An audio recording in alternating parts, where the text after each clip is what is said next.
Turn my microphone on. Hey, fellow agents, this is Agent Smith, and we're gonna be fiddling around with a little bit of the new set. I play a lot of Magic the Gathering, and I've been a fan of the game series for quite some time. And I've been playing this for quite a while online.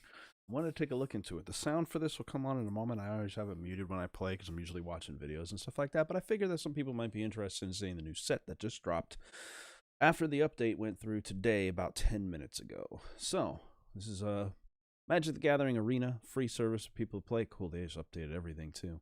It looks like we got a little color. I got the 2 different pack expansions. Like I got both of the things that they had set for. There was 2 $50 sets. I picked those up about a few weeks back or whatever when they first started them up. Maybe a month ago. And yeah, I wanted to put them in here. So this is a color or just cosmetic look, just basically a 3D card for the Kaya the Inexorable, which will probably end up being something I use because I play a lot of black and white. We also got 50 packs of cards, booster packs in here to take a look at, as well as whatever this is here, the actual Kaya the Inexorable. Cool. Legendary Planeswalker that creates flying spirits. Planeswalker cards are pretty sick.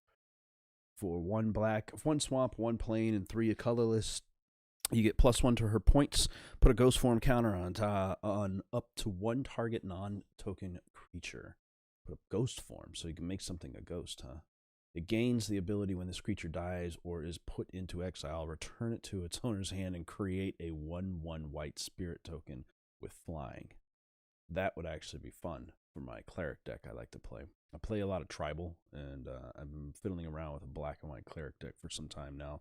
That works out pretty well off of ++ abilities. For -3 of her points, she has 5, but you increase this and decrease here. You can exile a target non-permanent land permanent, so anything you see, just exile that shit.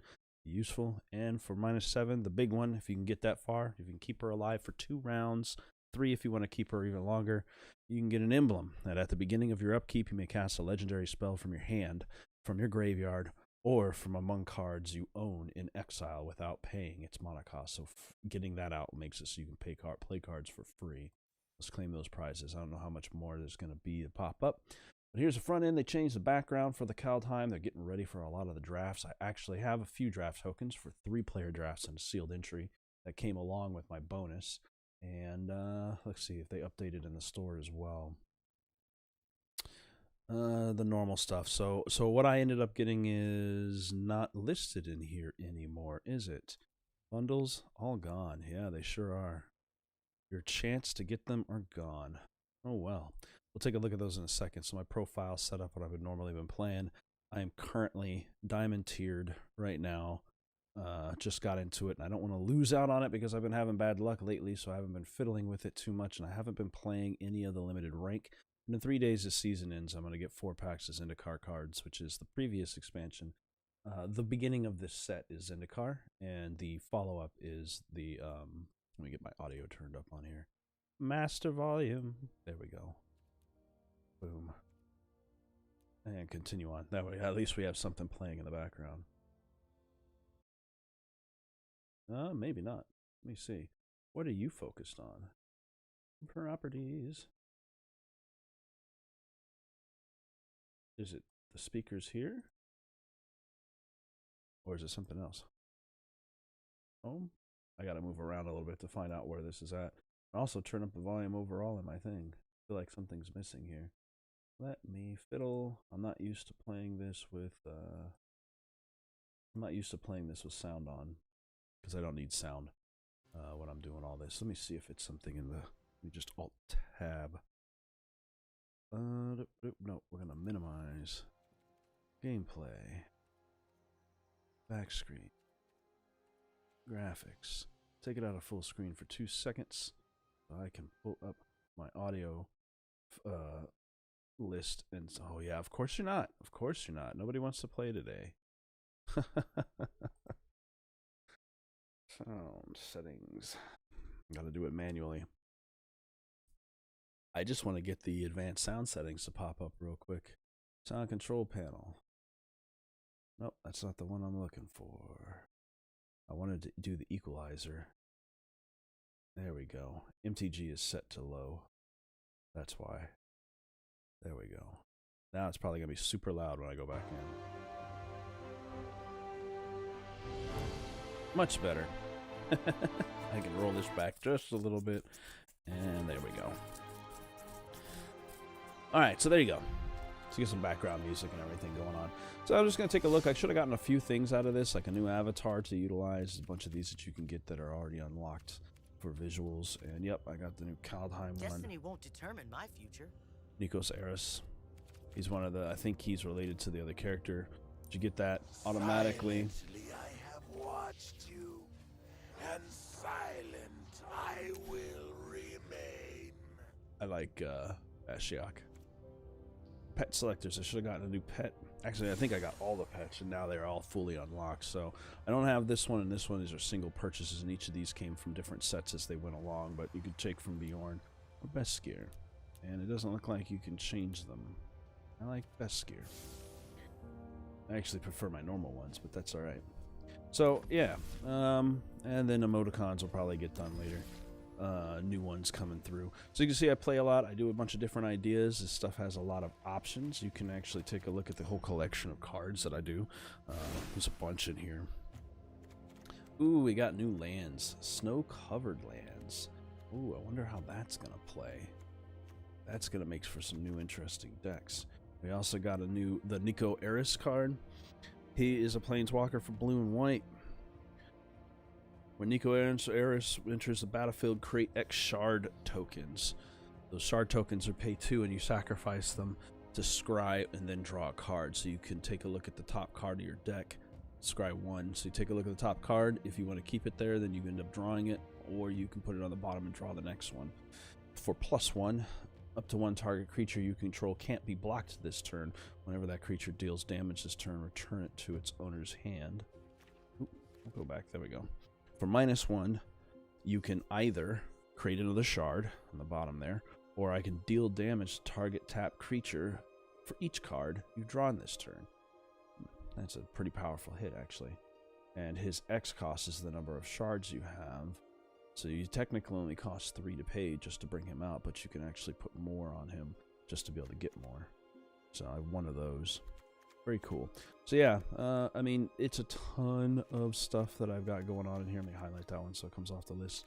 A lot of white cards. I don't even know how big the whole entire collection is, I'll be honest with you. But, because it goes across some of the older stuff on there. And, yeah. It is a lot to look at. Let me jump back to home real quick and jump back into my decks. So for instance, the one I've been playing the most of is called Blood Pact. Is what I call it, is Blood Pact. And this one is a black and white deck with a few other ones. So I'm using Speaker of Heaven as my round 1 drops. These two guys work pretty well. You'll get to see this in play in a little bit because I'll fiddle around with some games with them. But if I get up to 27 health or higher, he can create 4/4 angels. And has lifelink. This guy has lifelink, and if he's killed and brought back out of the graveyard, it becomes a 5/5 demon, which is really useful for the synergy on my deck. And to cause that to happen, I have these as an alternate of land, or bring a creature directly back from the dead for a 2-point cost to me of health, which is not too bad. So if I can trick someone into taking down this Archfiend, and I utilize this in that round, the Malakir's Rebirth side of it, then in that technically the second round of the game, I'm working with a flying 5/5 token. For all my 2s, I've got Hallowed Priest, which gets +1/+1 for health. This guy gives 1 health for every time a creature comes in, so that synergizes with him. This is another land card, but its alternate side allows me to do damage. This is my direct damage to deal with things. So instead of exiling or destroying creatures, the number of creatures I have on the table, or tokens in general, all add up to an amount of damage I can use for a cost of 2. So I can do a ton if I get a bunch out. This lady gives a +1/+1 at the beginning of every combat to whomever I want. So that comes in handy just in general. This guy gets, most of my cards in here are all clerics, by the way, as you can see. And a majority of them. This is a cleric, mostly a cleric tribal deck. But anyway, he gets 1 health for every, for a cleric entering the battlefield. And for the first time that's done, he also gets a +1/+1. But the 2 of these guys together, that's a health, and that's a health, which means he could get 2 if I drop him in. I have 1 god in here. He gives you a +1/+1 for every health you gain. Obviously, that synergizes with that. Core Celebrant also gives you health when she comes in, as well as any other creature. So the combination again of her, the Clerics of Life Bond, and the Impassioned Orator will bring 3 health every single time you drop another character, and a Cleric in 2 if you drop anything else. So, to synergize that for myself and to protect myself when I can't attack on certain situations, I can hold everybody back in defense and back it up with somebody like Marauding Blight Priest, who does 1 damage for every life I gain. And Vito, who does equivalent damage to however much life I gain per target. He can also, for a high cost, make everybody lifelink. Real freaking useful. These guys are game enders combined together with this. If I get 3 of her out and 1 of him out, every time I gain 1 health, that's 4 damage hit back to the person. I recently found out about Necromancer. This card is broken and may still be, and I might find out it's not the first time I use it, but I have had a problem where I come across decks that have the same bullshit every single time, especially when you get into the Platinum tier. So you start to recognize exactly what people can do. And this card is broken, though, but it helps for me. So people use it, and I started throwing this in my deck. I just have a couple of them, but I can choose any card name that I want that's not a basic land, and then look through their hand, their graveyard, and their deck, find all of them, and then toss them if I can guess what's in their deck that I want to get rid of. And sometimes if you see certain cards being played in introduction, you can break a person's entire strategy by doing that. Now, on the counter side, for every card that I get rid of like that, it's supposed to give them a 2/2 black zombie. That's how I read it. That player shuffles their library and then creates a 2/2 zombie for each one that was exiled. And I exile those cards, so they're gone. It doesn't work like that. For some reason in this game, it is not producing the zombie. Now, I first found out about this card creating a zombie deck for myself and understanding that it was actually giving me a 2/2 zombie, but that's not the case. It does not give me one. It gives them one, but it's giving nobody any, and so it is a broken card that you shouldn't play with. But I just started putting it in, and honestly, it doesn't help me because I just don't know everybody's card names. I've been starting to write down lists of cards that are commonly seen that have been bugging the shit out of me. I don't even know where my list is, but you know, banishing light, for instance, stuff like that slows me down. So anyway, those ones help out. Now I also threw in 1 non-cleric in here, which is this vampire noble, because I don't have any flying creatures if I can't get that archfiend to roll over. So she has lifelink, and if I can get 3 health in a round, then she does 3 extra damage, which is sick. So, and if I buff her up, then I can get that going. I also recently seen somebody filling with this guy when it comes to all of the people that have like the Impassioned Orator and the Core Celebrant. They don't care what comes into play or how it gets there. If it goes into the battlefield, that's bonus. So if I get this guy on there, he will boost up all my other ones, especially my Hallowed Priest will get a bonus, as well as my Cleric of Life Bond will get a bonus. But once I attack with him, he also drops 2 1/1 lifelink cats. So as soon as those 2 drop, the Orator and the Celebrant will both give health for each of those, 2 apiece. That's 4 health you get when that drops out, just for attacking. Then if those 2 go through, whether they hit anything or not, doesn't matter. Whether they hit the enemy or not, that's another 2. So basically with this guy's attack, you're pulling, if done right, anywhere up to freaking 8 health on 1 round, whether or not you need to. So it's kind of devastating. People utilize this quite a bit. And then of course combining that together with Vito or the Marauding Blight Priest, that's also damage that's being happened to them. And then finally, to prevent people from fucking me up, I've been throwing Revenge of Ravens in here, which makes it punishing for other players to actually attack. For every unit that they send to it. I actually won one this morning, which is pretty funny. This dude had me at 4 health. He had a character that he buffed to 11 damage. But apparently he didn't understand what Revenge of Ravens does. All he had to do was attack with that 1. I would have gained 1 health, putting me at 5, and it would took him down from 9 health to 8. Or vice versa. Either way, he was low health, I was low health. Instead, he took his entire group of 7 or 8 enemies and attacked at once, causing him to take hit after hit after hit before damage was even dealt, just because he tapped them for combat. I ended up winning that match. I was going to lose. I wasn't even playing to win. I was playing for fun. I can't believe that actually worked. It was like a trap. So, and then I have a very small amount of lands, but that's because it's supplemented. 5 plains, 5 swamps, 4 bright climes, which is a swamp or a plain, These are swamp and plain and give me health. And then, of course, I have the 3 more white and 3 more black here. So it's something like 8 of each, 16, 20, 24. So just a little over 33% on there. So that's what I play with the most. I have a bunch of decks like that have a bunch of little fantasy ideas. This is my zombie deck that I found out about Necromancer on. And of course, you know, the normal black and blue bullshit decks that people don't like. A really nice colorless that I fiddle with.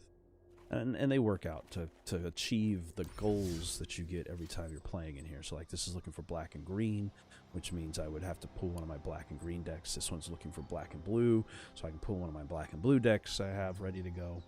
Kill 25 of your opponent's creatures, which I have decks that are really built for that kind of thing. But beyond all that, what you came here for was checking out what is Kaldheim. So let's go ahead and take a look at all the packs that I have received. It's going to take a second to load in. It's sitting there like, oh my god, he's got so much shit, we've got a fucking list for him. I think I froze up the game doing that. My mastery also went back down to 1, which means I'm going to have to... I don't know if my season has been added for that. It should be.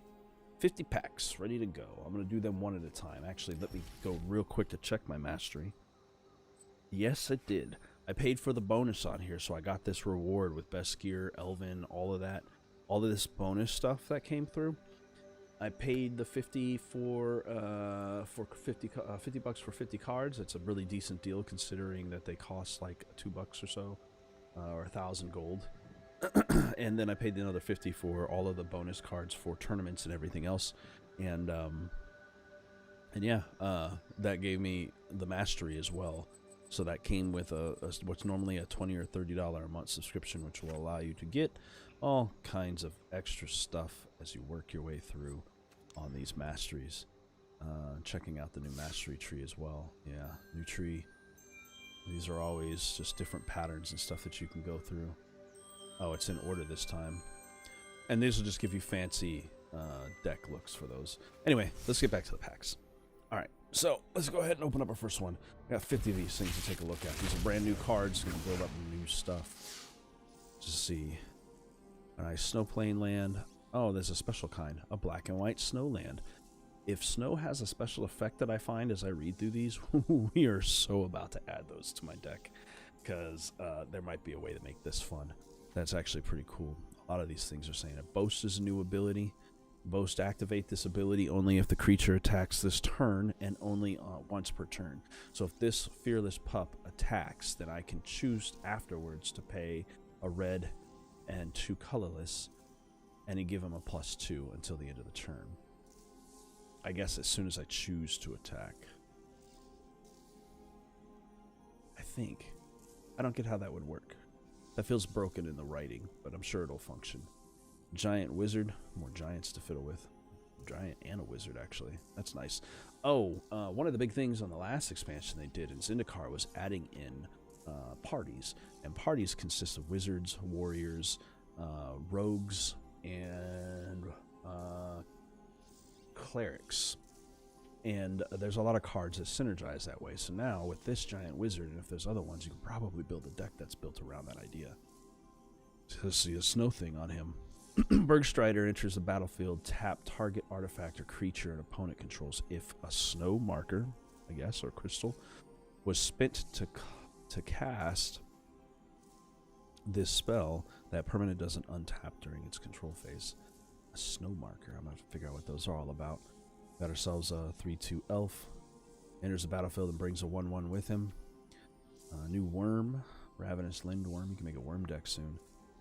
Enters the battlefield, you gain 4 health. And then here's some. These are all our commons, by the way. Every deck gives us about 5 commons, 2 uncommons, and then possibly a rare, mythic rare. And we got a red-blue giant wizard. Yet another one. We can build a red-blue giant deck. That'd be something, man. This deck, or this new expansion, is themed around Norse mythology.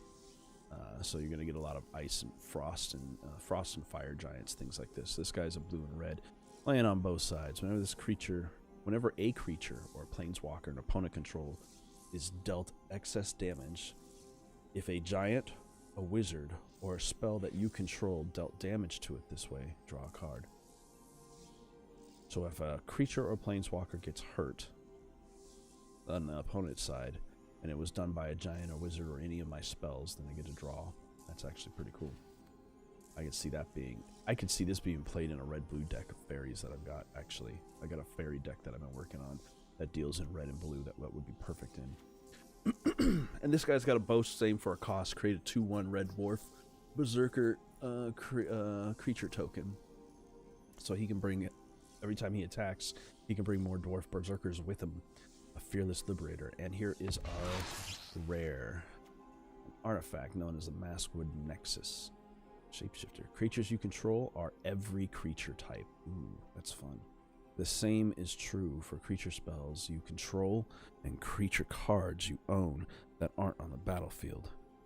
This is finally a card that I have been wanting to have something like this for a while.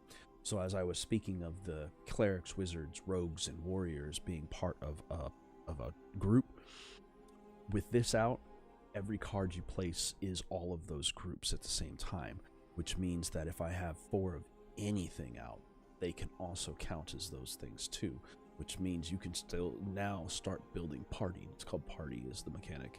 You can build party decks. And this thing is changeling. Features every type. Okay, it is changeling. Awesome. Which they need to just make a thing that just says changeling on here. Either way, you can also pay 3, tap it, and create a 2/2 blue shapeshifter creature with changeling ability.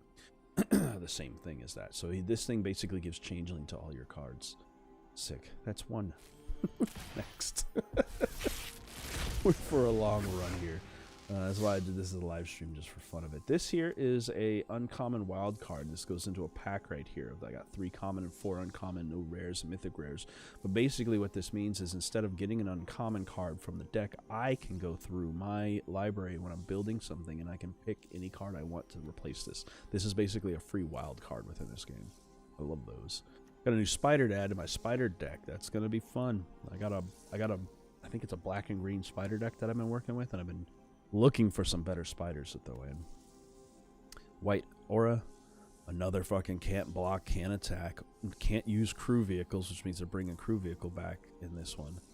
And activate abilities can't be activated unless they're mana abilities. So it's natural activated abilities. If you don't, so for instance, if this was put onto one of my clerics that gains health or gains bonuses when things come into the that are activated just by existing, by combat happening or by a card coming in to the battlefield, it won't make a difference. They won't be able to use them. But then Veto's ability to give everyone lifelink can be utilized because it costs mana. This is a Draugr, so a zombie for blue. So blue's getting zombies. That's going to be something new. And Draugr Thought Thief enters the battlefield. Look at the top card of your target's library. You may put that in the graveyard. Nice. So you can burn a card off the top of their library. So a fool can scry on his turn, and then I can just take his card he's expecting to get and throw it in the trash. This will be fun in the blue-black rogue decks that people have been building. Sorcery, red. Not a big fan of red. Additional cost to cast a spell is discarding a card, but you get to draw 2 cards and create a treasure token, which is use of any mana. Tap it and use and bake any mana. This is a treasure token too. Nice. Exile a creature card from your graveyard. So get rid of something in your graveyard. If you're not playing a deck that pulls out of your graveyard in the first place, then this is useful because you can burn your graveyard out. It'll also help against rogue decks that have need of your graveyard being full. So the more you burn it off, the better. That's useful too. And a Rune of Might. An enchantment. Enchant any permanent. When the Rune of Might enters the battlefield, draw a card. As long as the enchanted permanent is a creature, it gets a +1/+1 and has trample. As long as the enchanted permanent is an equipment, so you can enchant your equipment or a person. So the person will get +1 and +1 trample, and the equipment will get equipped creature gets +1. So you can you can enchant a person, or you can enchant a piece of equipment that can be moved back and forth between your creatures.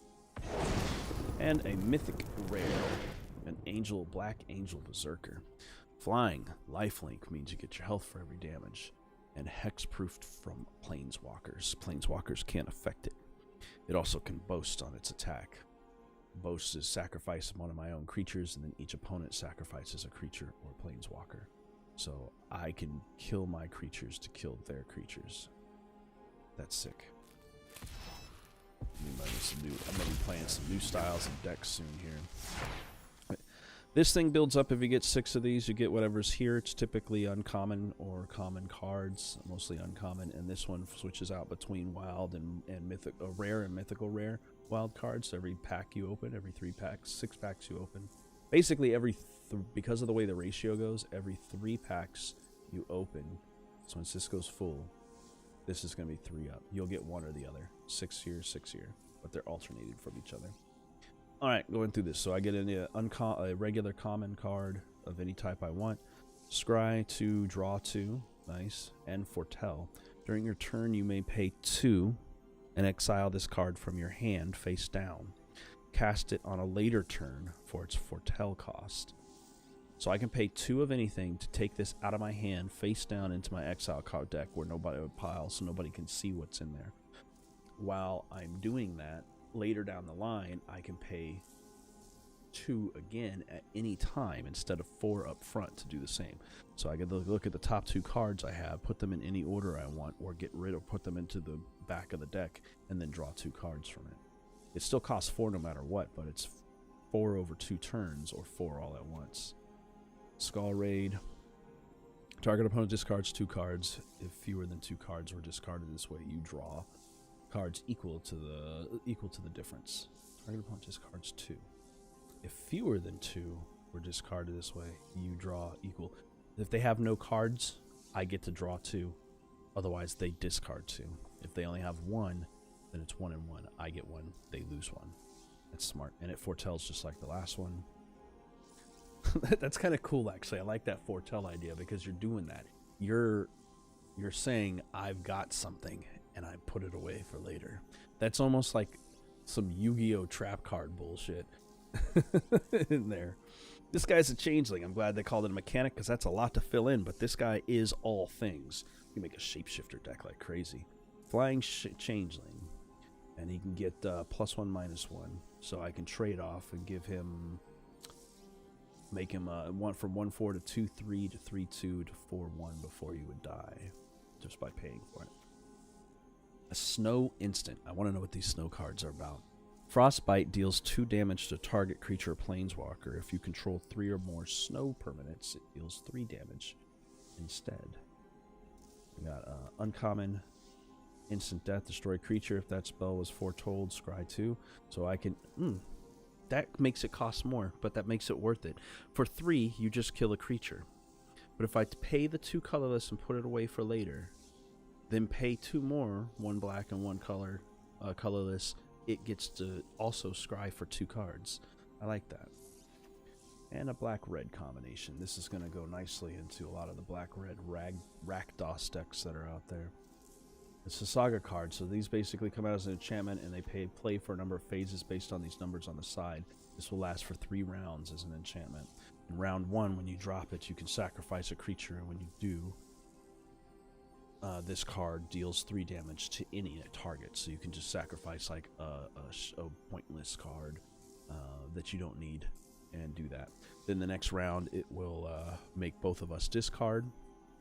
And then the final round that it's on, it will return target creature from the graveyard to the battlefield, but put a +1/+1 counter on it, and it gains haste until your next turn.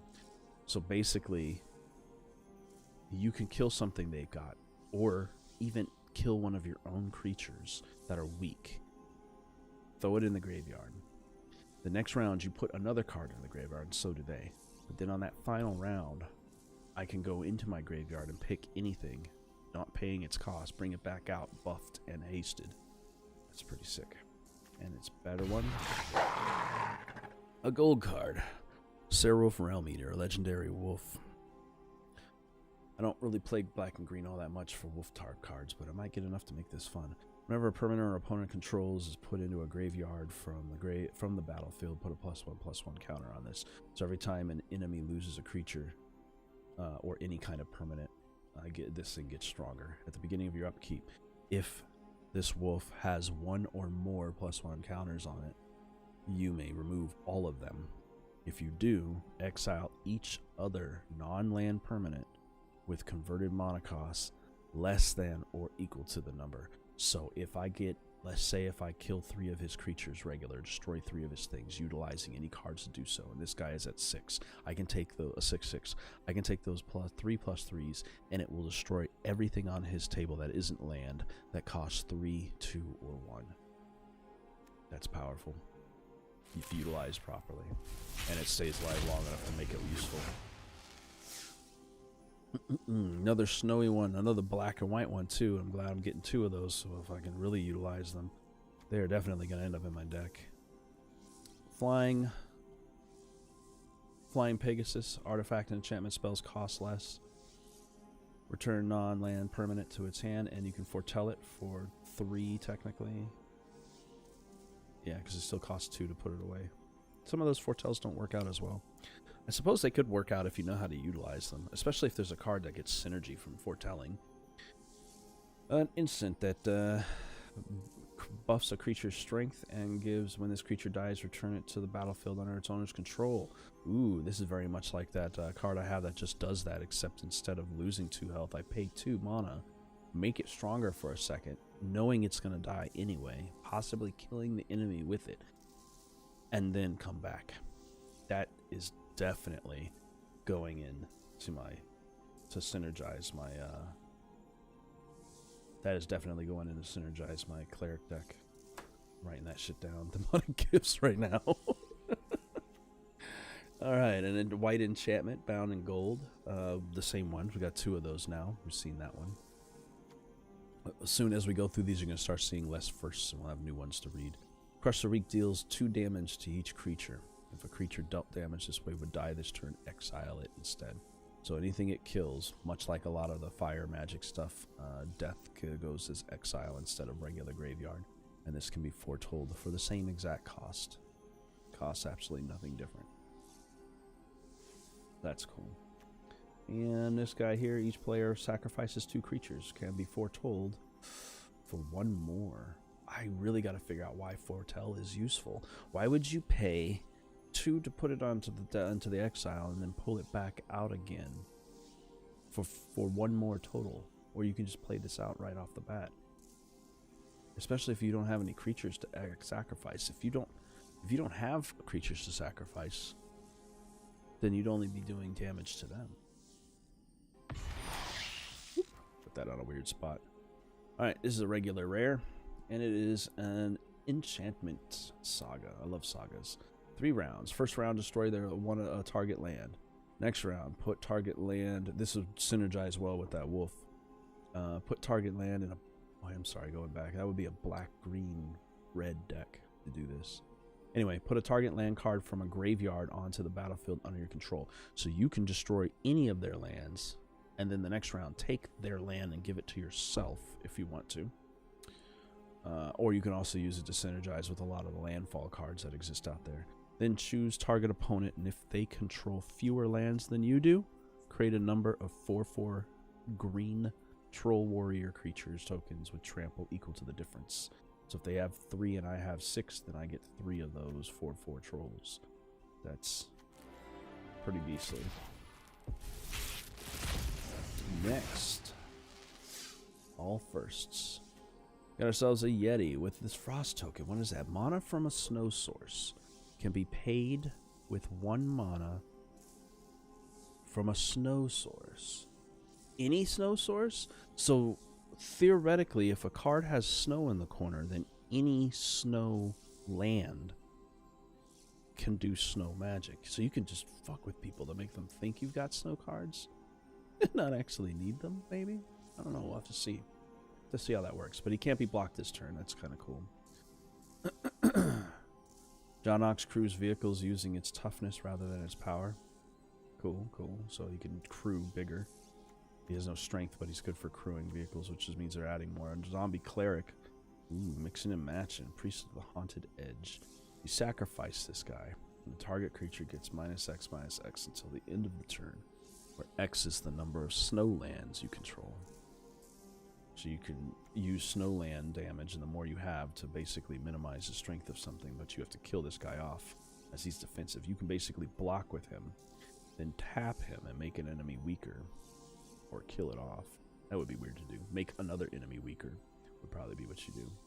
The sacrifice will make him go away, but the block will still stand, causing the other one to be weaker for another one of your cards to actually fight back with it. A zombie Berserker. This one comes in very similar to the Frost Peak one. Costs less, but with any snow-covered land, you can make him +1 damage and have menace for a turn. An elf rogue, tap an untapped creature you control, add mana of any color. Tap any untapped creature that you control.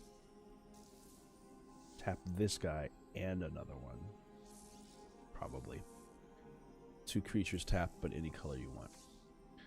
Got a guy with Boast here. Creatures you control get +1/+1 for the end of the turn. I'm assuming as soon as you tap him for attack, you can then do that ability. That would be the only way that would make sense. And then, Rootless U. Rootless U dies. Search your library for a creature card with power or toughness 6 or greater. Reveal it, put it in your hand, and then shuffle your library.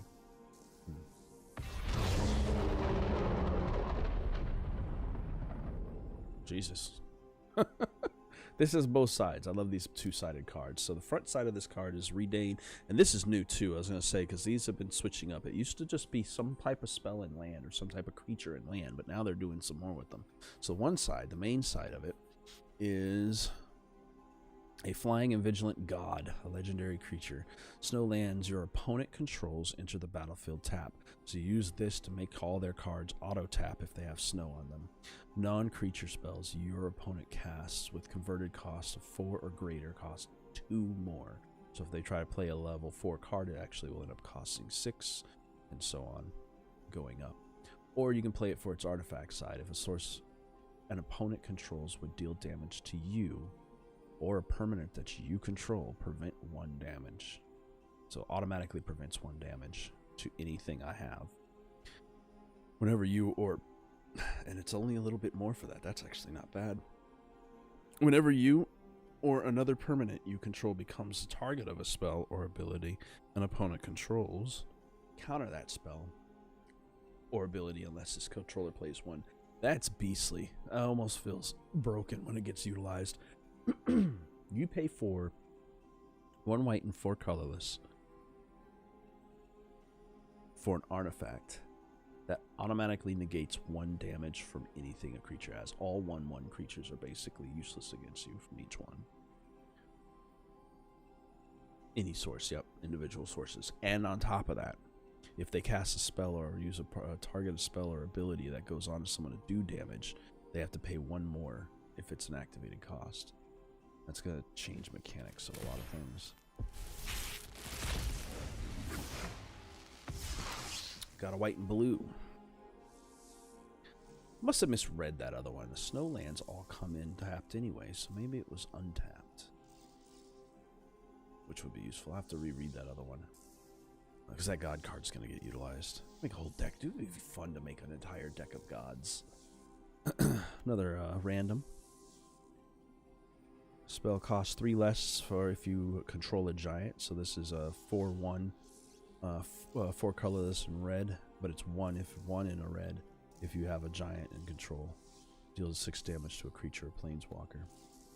That's pretty good, and that's definitely going to get used in a lot of people's giant decks because that's powerful. That's powerful. Counter target spell with converted mana cost of 4 or greater. A elf Berserker for the black side. When the Death Knell Berserker dies, if its power was 3 or greater, create a 2/2 black zombie Berserker. So if you buff this guy and he dies, then he becomes back as a zombie. A red and black, another one to go with that whole whole Rakdos style. Oh, I already know that's a new one. Okay, this one enters the battlefield until. When he enters the battlefield, until your next turn, creatures your opponent control attack each combat if able, and attack a player other than you if able. You know, I really wish. Now that's good for a group thing. One of the things we don't have. I'm getting all kinds of weirdness in my background because of my lighting. Can I? There we go. Trying to block the sunlight coming from there. Anyway, if you're one of the only things I don't like about arenas is one-on-one matches. They don't have multiplayer fighting yet. I wish they would update this for that because I want some two-headed or three-headed giant matches or something. We can have more than one person playing. I love playing Magic, but I love playing Magic more than one in a three-way bout or more. But anyway, because your opponent control attack each combat, if able, and attack a player other than you. So basically, if you were playing in a group of people, he could force another person,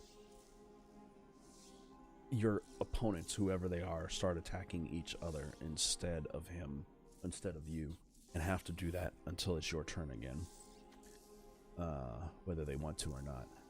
Whenever an attacking creature dies, each opponent loses 1 life and you gain 1. And so they have to fight each other. They have to choose to defend each other or take the damage, and you gain health left and right for it.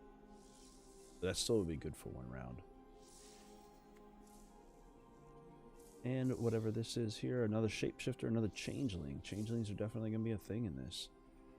You may have Marit the Frost. Marit of the Frost enter the battlefield as a copy of a permanent you control, except it's legendary and snow, in addition to its other types. And if it's a creature, it enters with 2 additional +1/+1 counters on it. So you can copy anything, any permanent. And if it's a creature, it's even 2 stronger. Another god artifact mixture for the black side. This one has Menace. Whenever an opponent sacrifices a non-token permanent or discards a permanent card, you may put that card from a graveyard onto the battlefield under your control. Whenever an opponent sacrifices a non-token permanent, so if they sacrifice one of their creatures or discard a permanent card into their discard pile. Oh, this is definitely going. This right here played together in a rogue deck. This is a god of fucking rogues right here. You play this into a rogue deck where they make them mill cards into their graveyard. Any time that they put a non-token permanent, you may put that card from the graveyard onto the battlefield under your control. So you can basically make them discard their deck and give it to you as they do it. That's insane. That's insane.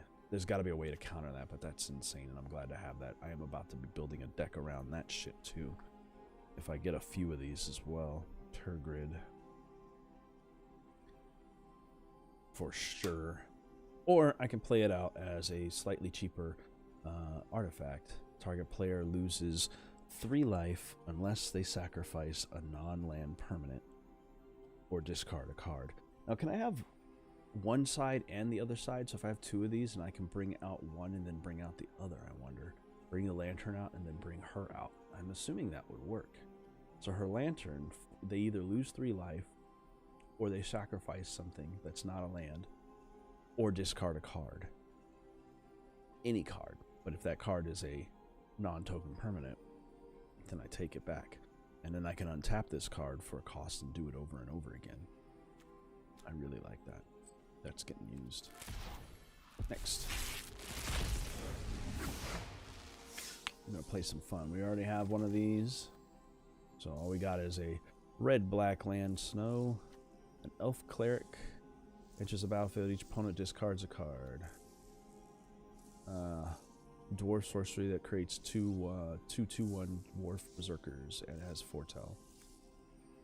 And dwarf warrior boast that gives it +1/+1 on a 3/3. And elf berserker with boast. For target opponent loses 1 life, you gain 1 life. So every time I attack, I can do that. That's actually a pretty useful one too. Another free uncommon, we already have that one. And we get a free anything we want. And you know what I'm going to buy with that? I'm going to buy another Turgrid immediately. Because I want that. Okay. I'm already building a deck in my head. I got another land. Flying bird with the ability to tap any snow for draw a card, discard a card. A vehicle. I was waiting to find one of these. Whenever raiders carve attacks, look at the top card of your own library. If it's a land card, you may put it onto the battlefield tapped. The crew is 3, so tap any number of creatures you control with a total power 3 or more. This vehicle becomes an artifact creature until the end of the turn, so we just need something with 3 or more. So that makes sense for the Ox. He goes up to 6, but they go by attack strength. Like this can only mana 1, and you need enough to equal that. Okay. Enchant a land. That land is snow. Whenever this land is tapped for mana, its controller adds an additional color of any kind. And this one foretells for the same cost overall, but it's a vigilant cat creature. But you can foretell it 2 and 2 face down into your exile, and then later on pay the rest of the cost essentially to bring it back into play. Any uncommon I want. And this is a new one for me. Another creature card, a new saga. Round 1 and 2, it creates a token, a treasure token, and that's used for any mana. The third round, I get to search my library for a card named Halvard, God of Battle. I think I've seen that somewhere, possibly. Or an equipment card, and reveal it, and put it into the hand, and then shuffle the library. So that's Halvard is definitely treasure related. And the gold, or mythic, the rare in this case, is a snow sorcery, which I haven't gotten before. Blessing of Frost. Distribute X +1/+1 counters among any number of creatures you control. X is the amount of frost spent to cast this spell, frosted lands. So up to 4 basically, because I could use a snow-covered forest as well as 3 other snow-covered anything, and those snow-covered ones would count for the frost symbols for any number that were used. So it's a max of 4. Then draw a card.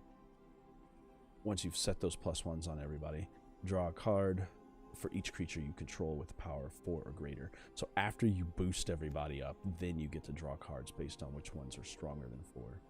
That's smart. I don't fiddle with green very often, so it's interesting to me how they play. Let's see. An instant with a choice. Add 2 mana of any color, 2 mana. Add 2 mana of any one color, and 2 mana of any other color. So add 4 mana. Pick 2 colors. Spend this on casting creatures or enchanted spells, or you creatures that you have controlled get +1/+0. Iron Verdict deals 5 damage to target tapped creature. You can foretell it for the exact same cost, so that's pretty fun for foretelling. Zombie Berserkers. I'm getting so many more zombies. I'm so happy they're adding more zombies to this. I had such a limited number of them before. When Carfell comes in, enters the battlefield, up to 2 target creatures get +1/+0 and gain indestructible. Nice. So I can, I wish he had flash, boy, that would be really awesome. But drop him in and 2 of the creatures become indestructible for a round. That's not bad for that price. And all counter target artifact or enchantment. Strategic planning. Look at the top 3 cards of your library and put 1 of them into your hand and the rest into the graveyard. A fancy land. It enters tapped. You can add blue with it, but if I pay 2 colorless, 2 green and 1 blue, and then sacrifice this land, I can create a token that is a copy of a target creature that you control, except it enters the battlefield with an additional +1 on its abilities, and activate this ability only anytime you could do a sorcery. So you lose the land and you pay a lot of mana, but I can basically make a copy of anything that exists that I control. And a green-white human warrior. There's a bunch of green-white decks out there too that utilize tokens, so this probably will synergize with that. And Onolith as well. Ozolith, excuse me. Other creatures you control in general get +1/+1. Whenever a land enters the battlefield under your control, create a 1/1 white human warrior. That's not bad. That's definitely going to play in the Ozolith Conclave decks. Angel Warrior, mythic rare. These angels have been fucking amazing. There's been a few of them. I can't wait to play with Tergrid. Speaking of that. But anyway, a god. This is a flying angel, obviously. 3/3. And when it enters the battlefield or dies, you may exile another creature card from your graveyard. When you do, put a +1/+1 counter on each creature that you control other than this card that shares a creature type with the exiled card. So basically, use it in a tribal deck. If you've got a tribe of warriors, or for instance, or angels, or anything. Honestly, it could be anything else. White, any fucking creature class that's white. You can utilize this for a lot of different things. Next.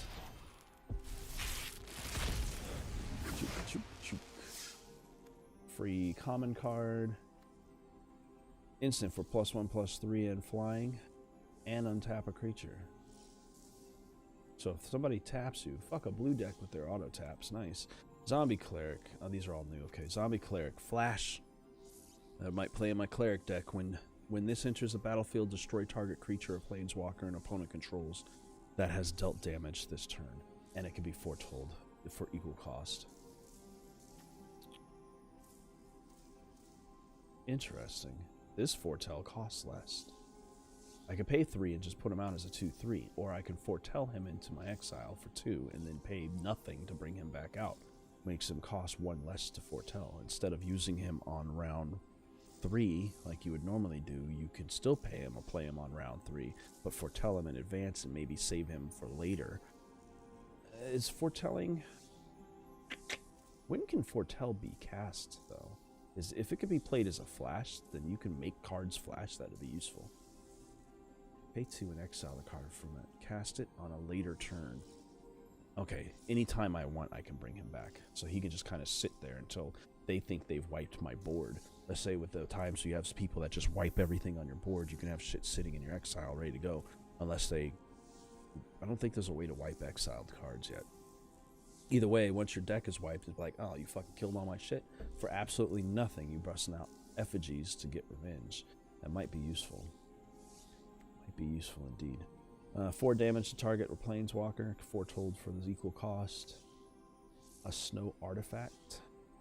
Add 1 mana of any color, but at the beginning of your upkeep, put a night counter on the replicating ring. Okay.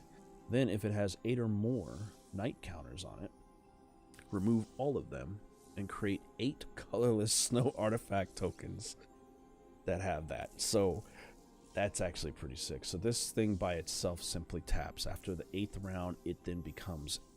It doesn't get sacrificed, right? No. It stays, but you get 8 more. Add any color. This would play well, and a lot of people fiddling around with shrine decks. And then there's new aura runes, which are so awesome. This is an enchant any kind of permanent. It enters the battlefield, you get to draw a card, and then as long as this is on a creature, it has lifelink, and if I want, I can also instead enchant a permanent, and that permanent gains lifelink, the equipment, I mean. So I can get like a regular sword and then turn that regular short sword, +1/+1 short sword, into a lifelinking +1/+1 short sword. Or I can just put it on a creature. Mythic Rare, Battle Mammoth. An elephant, 6/5, trample. When a permanent you control becomes the target of a spell or ability an opponent controls, you may draw a card. And you can foretell him for 1 more. Make him come out later. And foretell their death. I would try to build a deck out of foretelling. Foretelling might be fun. If you could figure out how to use it, though. Let's see. 1 new zombie cleric with boast. Boast meaning that once this thing is attacked, or is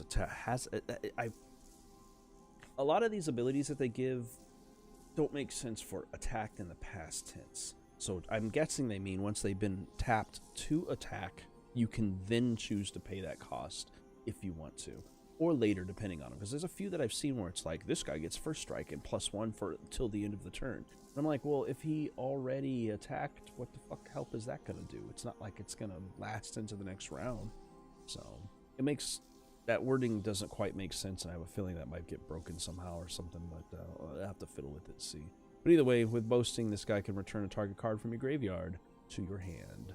So she attacks, and then also if I pay a little extra, the cost of her basically, I can bring back any card from the graveyard.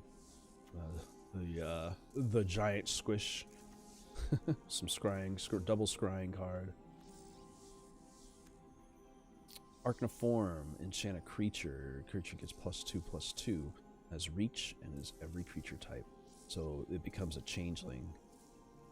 You basically turn any creature into a changeling and give it spider abilities. That'll be fun in a spider deck I've been fiddling with. Zombie rogue that I have from before, he steals a card off of the top of your library and throws it in your graveyard. Exile target artifact creature or enchantment an opponent controls. That player may put a permanent card from their hand onto the battlefield. So get rid of something they have, but you're risking that's never going to get used by anybody. Because you're taking away the opponent's card, and then that guy can just play whatever the fuck they want out of their deck. That's how you get an Ugin in round 2. No one's gonna play with this card. I can't imagine why anybody would want to play with this card.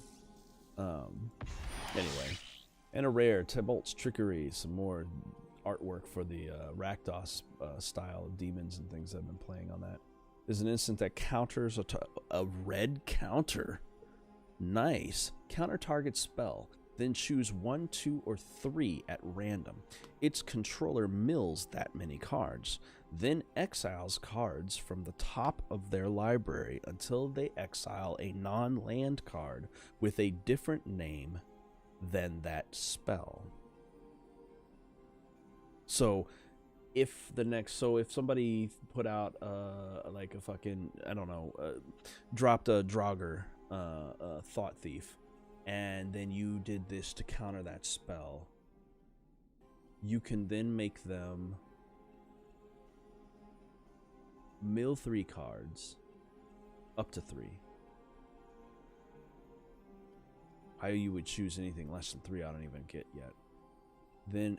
Then they have to exile cards from the top of their library. Top of their library until they exile a non-land card that has a different name. So if the next card off the top of their deck happened to be another Draugr Thought Thief, then that would go into the trash as well, or into exile as well. But if it was something else than just the one, so it would just keep going. I mean, that basically means you can theoretically, if you were super fucking lucky, mill 3 cards from them and then cause that one not to happen, plus also 3 more if you were super lucky that their deck wasn't shuffled very well. I highly doubt that would happen anytime, but that's some gambling. Anyway, they may cast that card without paying its mana cost. Then put the so after they've gone the one that's a different name, they can then cast that one without its mana cost, and then they put the exiled cards on the bottom of their library in a random order. That's a weird way to do it. That's a whole bunch of craziness going on right there.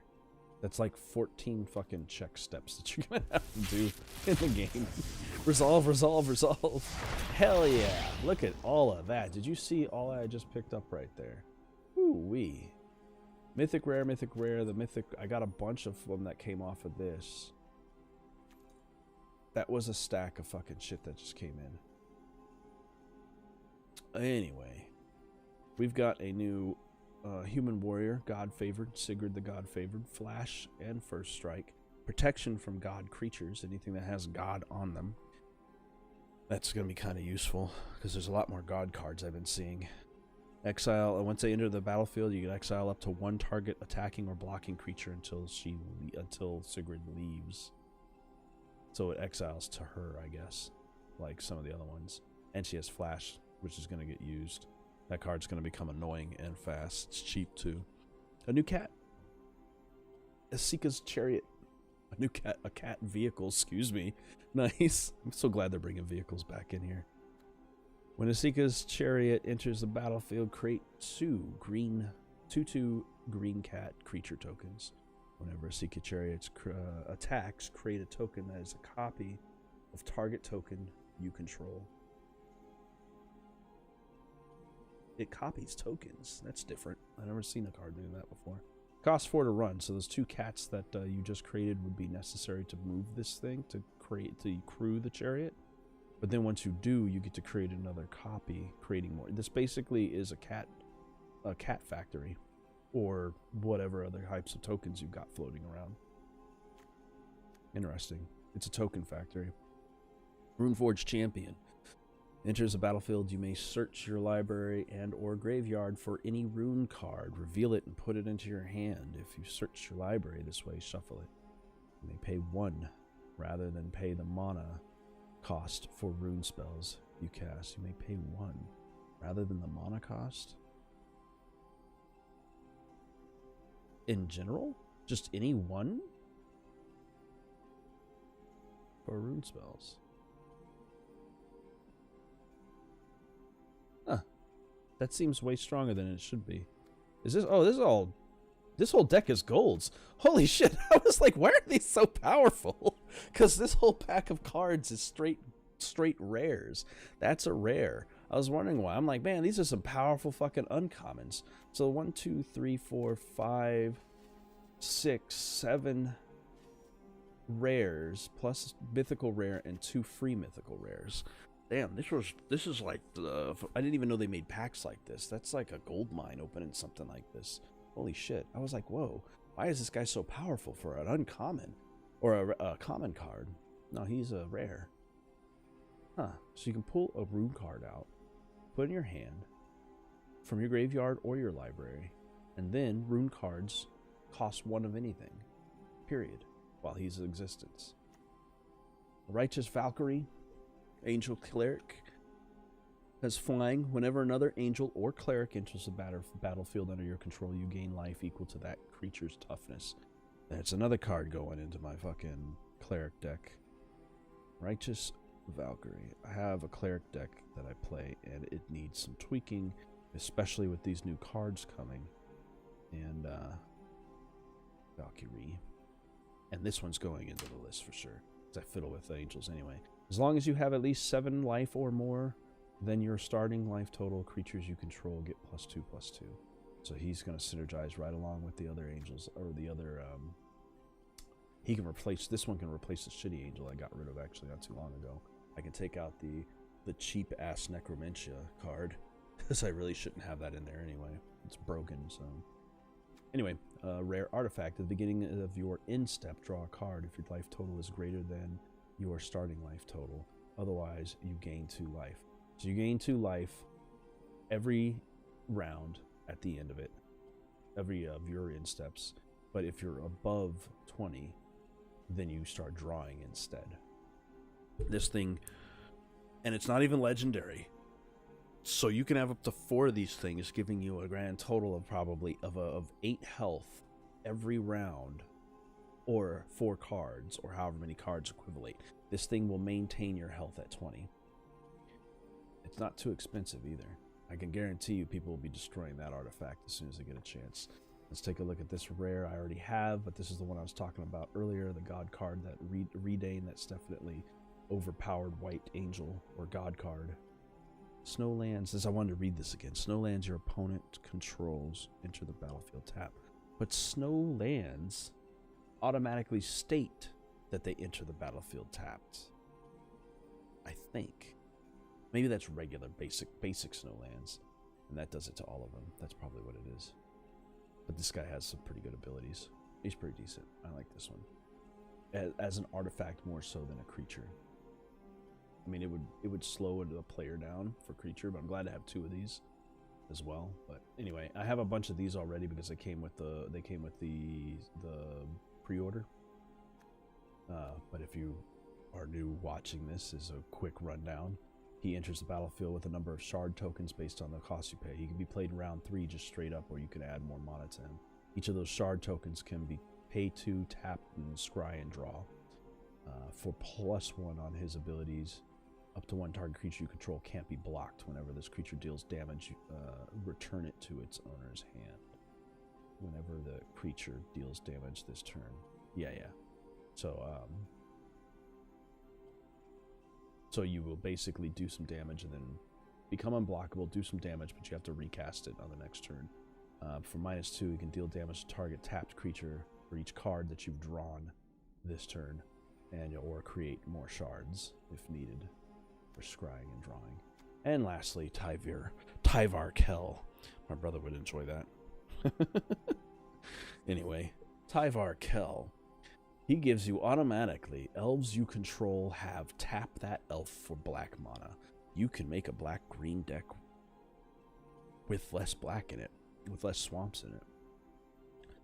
Adding 1 to his 3 will make it put a ++ counter on up to 1 target elf. Untap it. That was what I was planning. Funny, my wife's texting me.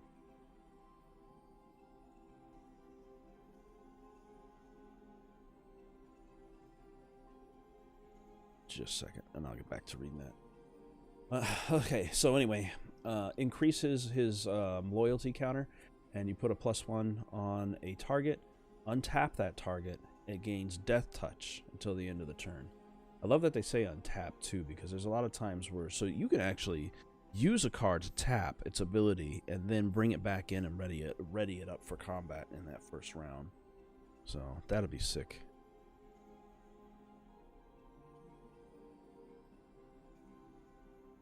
And that loaf.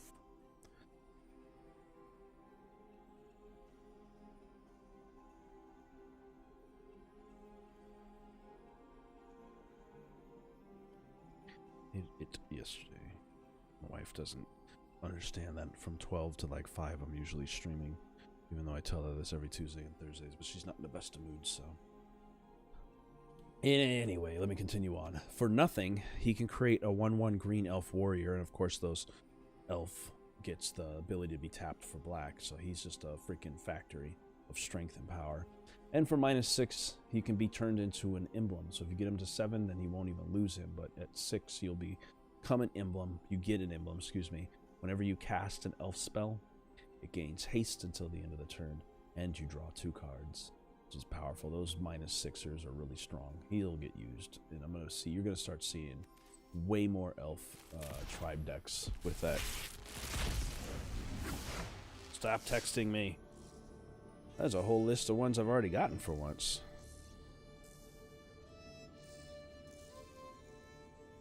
Huh. So yeah, cheap foretell. I'm still trying to figure out how they work.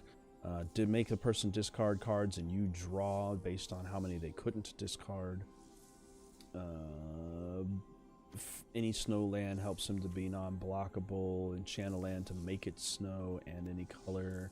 Targets +1/+3 and flying. Each player sacrifices 2 creatures, which is useful if you have none. This guy's new, a dwarf warrior, red and white. Whenever another non-token creature you control dies, if it was enchanted or equipped, return it to its owner's hand. Nice.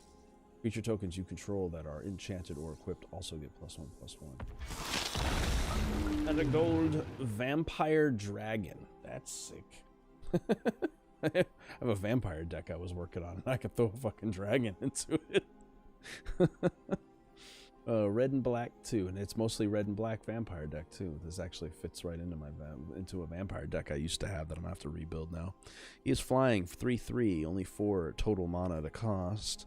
Whenever this becomes tapped, exile up to 1 target card from a graveyard, any graveyard, and put a +1/+1 on him.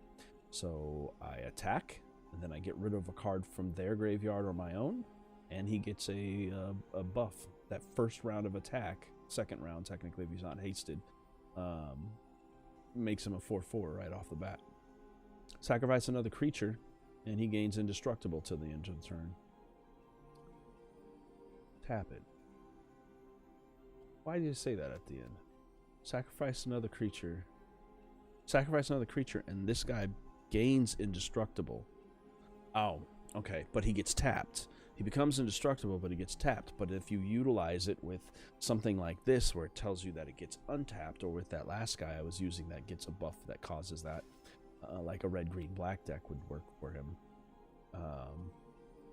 You would tap him to get the indestructible, but then you would use something else to untap him, and then you can use him to attack, which would then retap him, and each of those 2 taps will give him a buff. Sacrifice a creature, make him stronger. Untap him, attack with him, and then make him even stronger again. So in the next round after he comes out, you could technically have a 5/5 dragon attacking if it was played in the right order. That would be a challenge to do, but it could be done. Let's see. Look at 3 cards, put them back. Keep 1 and put the rest in the bottom. There's a new. Instant creatures you control are +2/+1 to the end of the turn and can be foretold for 1 less than the actual cost to play it. When this card enters the battlefield, you may discard a card. If you do, draw 1. The Immersturm name has been coming up a bit, so I'm having a feeling that that'll be fun to play. New Worm gives you life when he comes in. Run ashore. You can choose one or both. You can either make the owner of target non-land permanent put it. The owner of a target non-land permanent puts it on top or bottom of their own library they choose, and or return target non-land permanent to its owner's hand. So you can put 2 cards back with that. 1 in their hand and 1 wherever they decide. And then if you play your blue cards right, you can just fucking disenchant or counterspell it.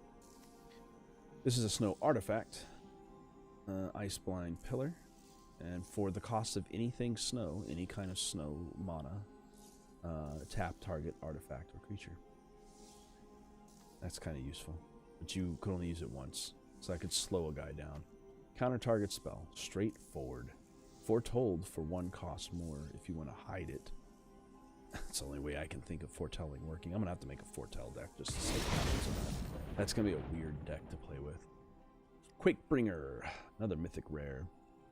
A giant berserker. That's like 3 of those I've gotten now. 3 different giant berserkers. Your opponent can't gain life as long as this card exists. This is going to be my bane on some of my decks. At the beginning of your upkeep, the Quakebringer deals 2 damage to each opponent. This ability triggers only if Quakebringer is on the battlefield or if Quakebringer is in your graveyard and you also control a giant. So this motherfucker still hurts you from the grave. That's insane. He can also be foretold for 1 extra, but that's fine.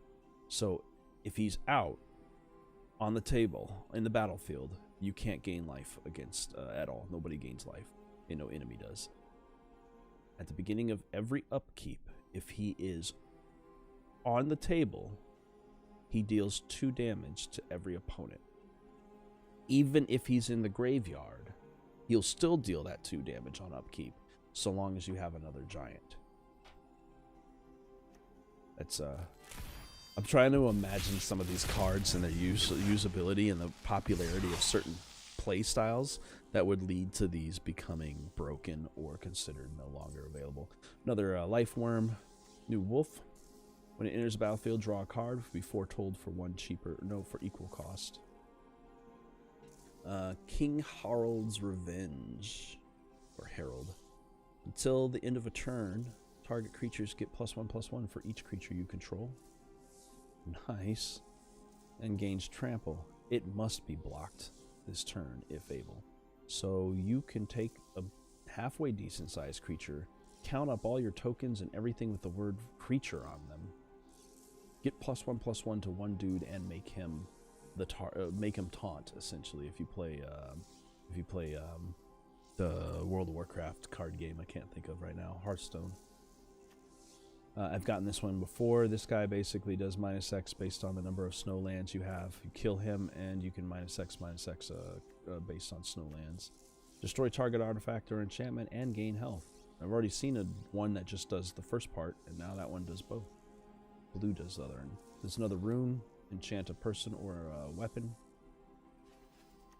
And for lifelink on this one, speaking of which.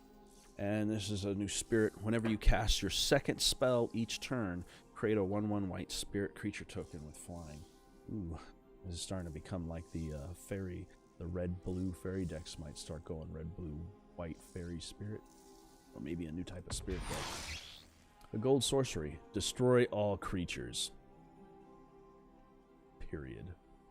It can be foretold. The Doomscar.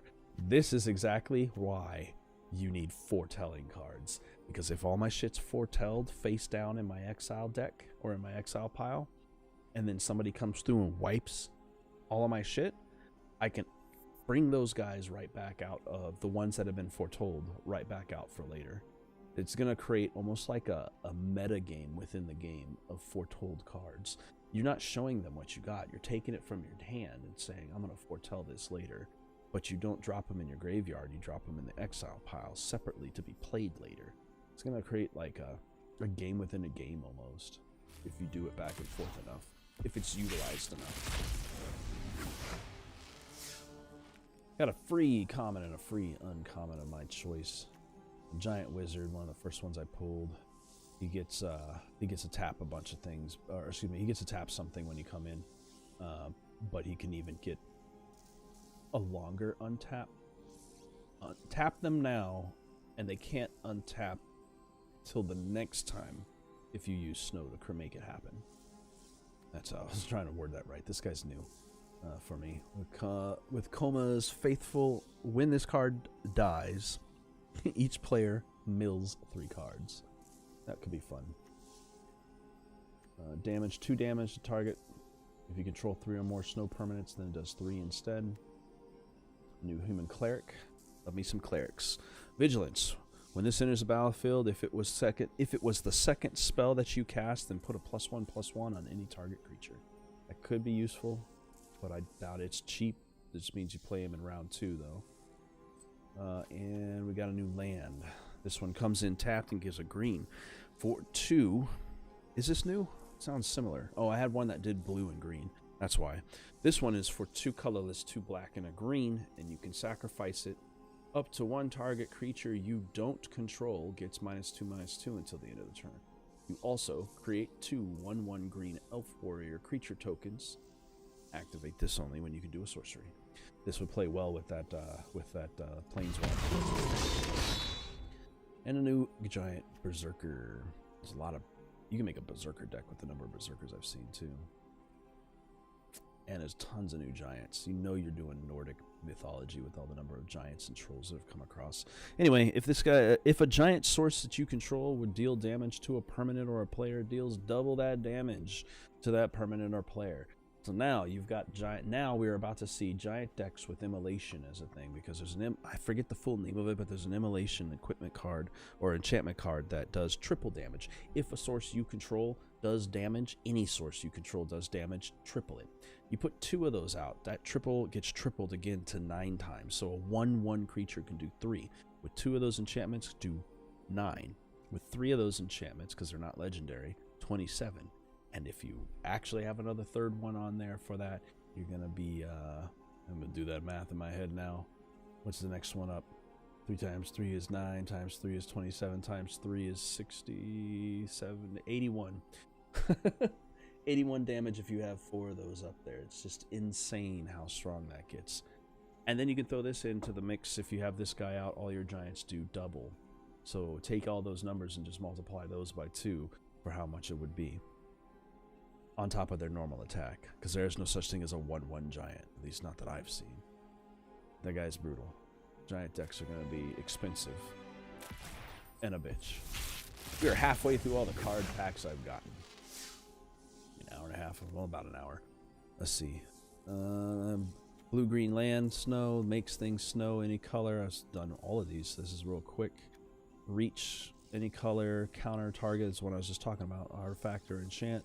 I don't remember seeing this one before, but Dread Rider is a Spirit Knight. Exile target card from graveyard and target opponent loses 3 life.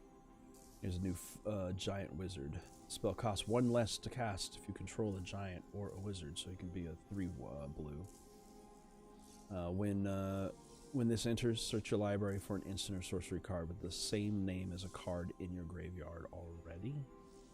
Nice. Reveal it, put it in your hand, then shuffle your library. And a new artifact equipment. When Giant's Amulet enters the battlefield, you may pay 3 colorless and a blue. If you do, create a plus. So this thing costs 1, but you could wait until round 5 to play it, or whenever you have enough mana for that. And if you do, then you can get a 4/4 Giant Wizard, Blue Giant Wizard. Then attach the amulet directly to said Blue Giant Wizard. So you have an amulet, and if you pay enough mana, when you throw it out onto the battlefield, it becomes a giant. that is also equipped with the equipped creature. That giant will then go from 4/4 to a 4/5 and has hexproof as long as it is untapped. So until you tap it, it can't be bothered.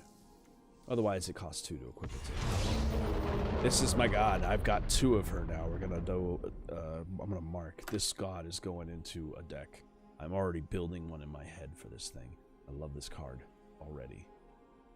But yeah, whenever an opponent sacrifices a non-token permanent or discards a permanent card, I get it. This is a control deck for fucking rogues like crazy. So I mill your card, and that card you got milled off the top of your library or out of your hand. Either discard or... No, discard or sacrifice. Okay, not milled. Because mill... Is milling discarding? Discarding is from hand, I think, technically. It'll still work either way, because there's a lot of decks that work in sacrifice and stuff like that. This will be really good with the Fairy Trickster and the black deck, too. I got a million ways this might work. I'm going to have to test a few things to see how it functions. But either way, whatever you put into your fucking graveyard comes to me as long as it's a permanent. A non-token permanent. So that's going to be sick as fuck. Sick as fuck. And then, of course, like I said, for this, if you want to play it as an artifact, and I think if you have 2 of them, probably both sides can be played, which is why I want to make sure I can get 2 of these. The target player loses 3 unless they choose to sacrifice or discard, at which point, of course, whatever they sacrifice or discard, if it's a permanent, it comes to me. Control deck. This is a control deck. You can mix this together with the Pied Piper as well, just for fun. Man, I'm salivating. Terragrid deck. It's gonna happen. I gotta get through the rest of these, of course. If I can get a 3rd or 4th of her, that would be even better to assure that she comes into play. Flying Pegasus 2/2. He makes artifact and enchants cost less to cast. This is a new one, simple lifelink, dwarf cleric, nice and cheap, 2/2. That's actually pretty good. In fact, this thing could actually replace some of my shittier 2/2 cards for that. Open the Omen Path. This was a choose 1, add 2 different mana, forward mana, 2 different colors to your thing to be used on enchants or creatures only, or you can +1 a creature, all your creatures, excuse me. A giant Berserker. I don't remember reading this, but when it dies, it deals 7 damage to a creature an opponent controls, chosen at random. Oh, dice roll. That's a little I mean, that's not bad. Little RNG to what it can do, but at least it's an opponent creature. This mob of trolls, the Hagi mob, is a troll Berserker that has boast. So once it attacks, it can pay that little extra cost there, and it deals some extra damage once per turn. This is the fancy green land now doing this one. Every one of these. This one's even cheaper, which means it's going to get used more. Comes in tapped, does normal tapping for marine mana, but if you pay 1 green and 2 white and sacrifice it, you put a +1/+1 counter on each of up to 2 card target, up to 2. So you can 1 or 2 creatures, but only 1 +1/+1 per that you control. They gain vigilance and lifelink until the end of the turn. That's useful. Not as strong as the other one. Nico defies destiny. I love sagas. In round 1, this enchantment makes you gain 2 life for each foretold card you own in exile. I knew there was going to be a reason to have fucking foretell as a thing. The foretell decks are gonna be a thing, or at least they're gonna try to be a thing. And then with all of the freaking changelings that they have out there, party decks are gonna start making a hell of a lot more sense, because parties are hard to get in the first place, but there's a lot of powerful stuff that requires a complete party. Well, if you have 4 changelings, you technically have a party. So anyway, on round 2, you can add 1 blue and 1 white mana, spend this mana only to foretell cards or cast spells that have foretell. Cool. And then on the 3rd round, you can return a card with foretell from your graveyard to your hand. This is all about foretelling. And another one. Ooh, a gold one. Sagas are fun. On round 1 of this saga, exile the top 4 cards of your library until the end of your next turn. You may play those cards. So these basically 4 exiled cards to be played. I never fiddled with this idea. Exiling stuff to play it like it's extra cards out of your hand. I mean, it makes sense. So if you have 6 in your hand, these 4 make a 10-card hand. Kind of cool. Anyway, on rounds 2 and 3, whenever you cast a spell this turn, put a +1/+1 counter on target creature you control. So for every spell you cast, you can put, and this is a red and white, you can do a lot of little piddly ones, cast a lot of little bullshit small spells, and plus up your creatures for 2 full rounds while that's out. Pretty smart. Pretty smart. Free common. Got a sorcery. Exile target artifact or creature. Its controller creates a 1/1 blue bird creature token with flying. It can be foretold. So you can exile anything, and they get a bird out of it, which is not bad. This can get rid of big-ass creatures. Like, someone pulls out one of them fucking giants that get stronger with the number of lands you have. I can't think. Green Garen Brig giant or some bullshit like that. I hate them.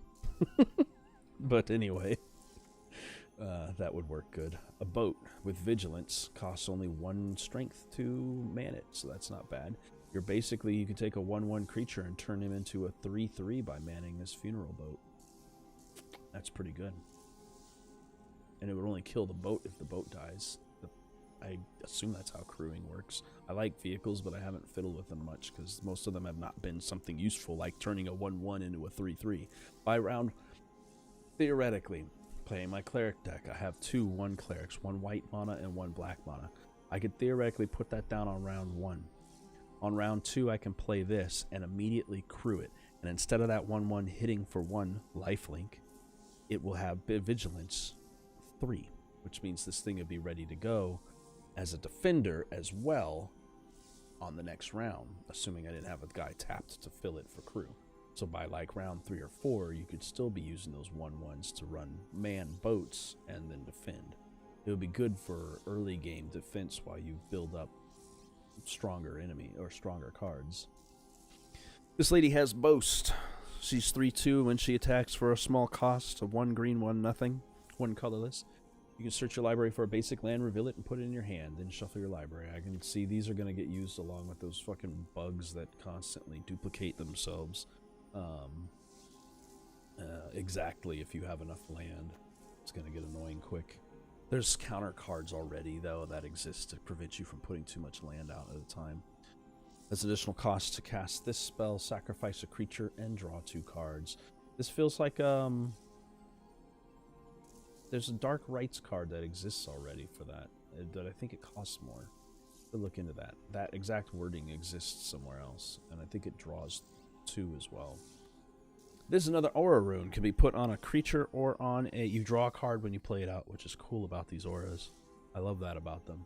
But you can put it on a creature, or you can put it on an equipment.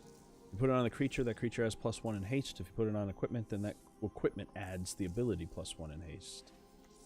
And the legendary creature, Finn, the Fang Bearer. I almost said Fangbanger.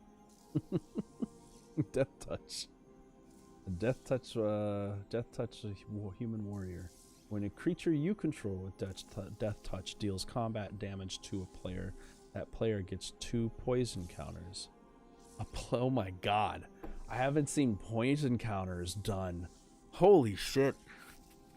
Death Touch deck, green and black, coming down the pipeline. I haven't seen poison counters get used in a minute. Are they going to have an anti-poison counter? Death Touch deck. I'm just going to put that down. Do a Death Touch deck. I gotta get some more. Well, this guy can only be by himself. You can make a deck of pure Death Touch and use this. With 5, it would take simply 5 hits on another player to win. It doesn't matter what their fucking health is. Once they get 10 poison, the game is done. They've lost. That's sick. Just opening cards.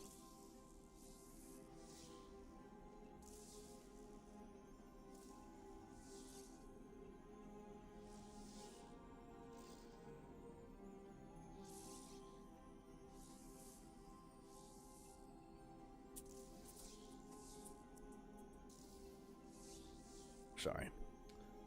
Gotta text. That's gonna be fun. I'm making a Death Touch deck. I'm adding all these things.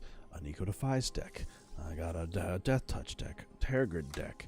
We gotta look into Righteous Valkyrie because she's gonna be useful in my current one. Demonic Gifts is gonna be fun to play with. I like black and white mostly, but this will give me a reason to fiddle with green. Hey, we got another Maskwood Nexus. I had one of these earlier. This is a regular rare.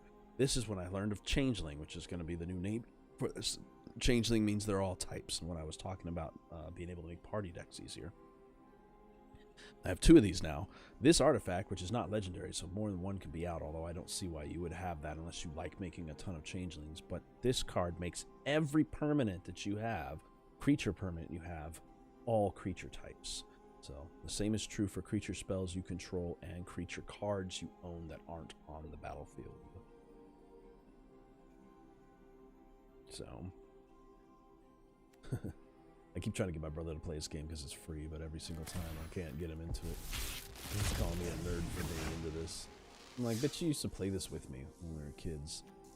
Vigilant Cat can be foretold for cheaper than for 1 more than its cost, overall. Again, the foretell cost is not down here. It costs 2 to put them down, and then you have to pay that foretell cost to get them out. So that's why I say it costs 1 more than its actual cost to do it. So hence a foretell deck.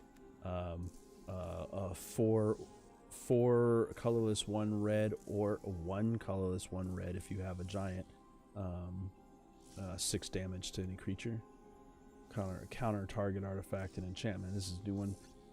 Put a +1/+1 on target creature you control, and then that creature fights up to 1 target creature you don't control. I hate these fucking cards, and it can be foretold for 2 mana less, 1 mana less, 1 mana less. Overall, 2 to hide it, 1 to fucking play it. Another spider. I got 2 of those guys now, and you can add them to my spider deck. I'm going to go over here first. Artifact. Uncommon. Non-land permanent cards in graveyards and libraries can't enter the battlefield. What? So it has to come from your hand, right? But then players can't cast spells. Ah, gotcha.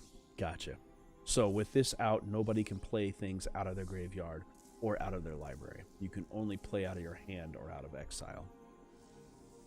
Okay, that makes sense. And that actually is nice because there's a few decks that rely on really powerful upgrades from cards coming out of the graveyard, which annoy me. For a person who likes to play black, I don't fiddle with my graveyard that much. Glimpse of the Cosmos. Look at the top 3 cards of your library. Put 1 of them into your hand and the rest onto the bottom of your library in any order. As long as you control the giant, you may cast this card from your graveyard by paying blue, just 1 blue, rather than paying its mana cost of blue and colorless. So it's actually cheaper to play from the graveyard. Hence, Weathered Runestones. Makes a lot of sense. If you cast Glimpse the Cosmos this way, and it would be put into your graveyard, exile it. So you can play it once, and then if you have a giant out, you can play it again. But then after that, it's exiled. At which point, I'm sure there'll eventually be like a way to play it out of exile. Anyhow, here is a mythic rare, Burning Rune Demon, 6 overall cost, 2 black. And it's flying. When this enters the battlefield, you may search your library for exactly 2 why did they word it that way? For exactly 2 cards not named Burning Rune Demon that have different, well, oh, it's not a rare, okay. Usually mythic rares. It's not a legendary, excuse me. Mythic rares are typically legendary when they do this kind of stuff. You may search for exactly 2 cards that are not him and that have different names, so 2 of anything else. If you do, you reveal those cards. An opponent chooses 1 of them, and then you put the chosen card into your hand, and the other one goes into your graveyard, and then you shuffle your library. So you better pick something good, because you may or not see that other one for a while.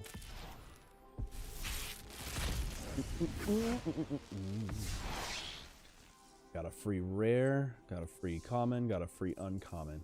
We've seen this wolf. We'll go ahead and focus on the first as we go across. If you happen to have a question on one of these as I'm reading, let me know.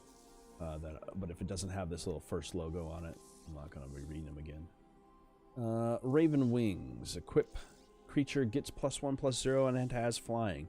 And is a bird in addition to its other types. So putting these wings on turns your character into a literal bird. And then, of course, if you rune it, you can also give it all kinds of extra abilities. Snakeskin Veil. For an instant, put +1/+1 counter on target creature that you control. It gains hexproof, period, until the end of the turn.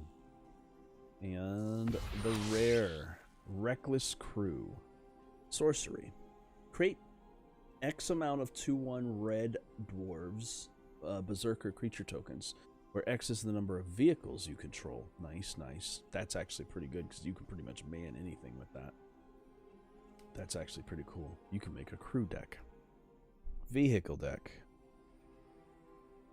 This straight up, every time I see these, are like, oh. I like making fun decks. Of course, I still got to work on my party ones because I didn't find a good one from before. I was like, man, the rest of this set better fucking play some party. Anyway, so for every creative vehicle that you have, you get to bring out a single 2/1 red dwarf.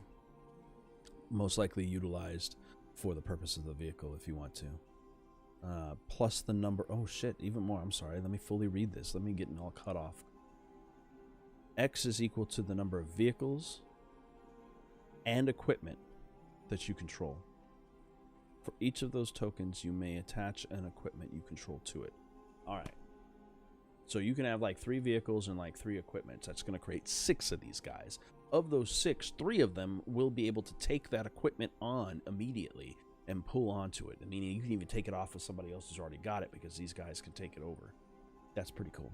That's actually kind of a fun little sorcery card. And it builds a decent little army right off the bat, too.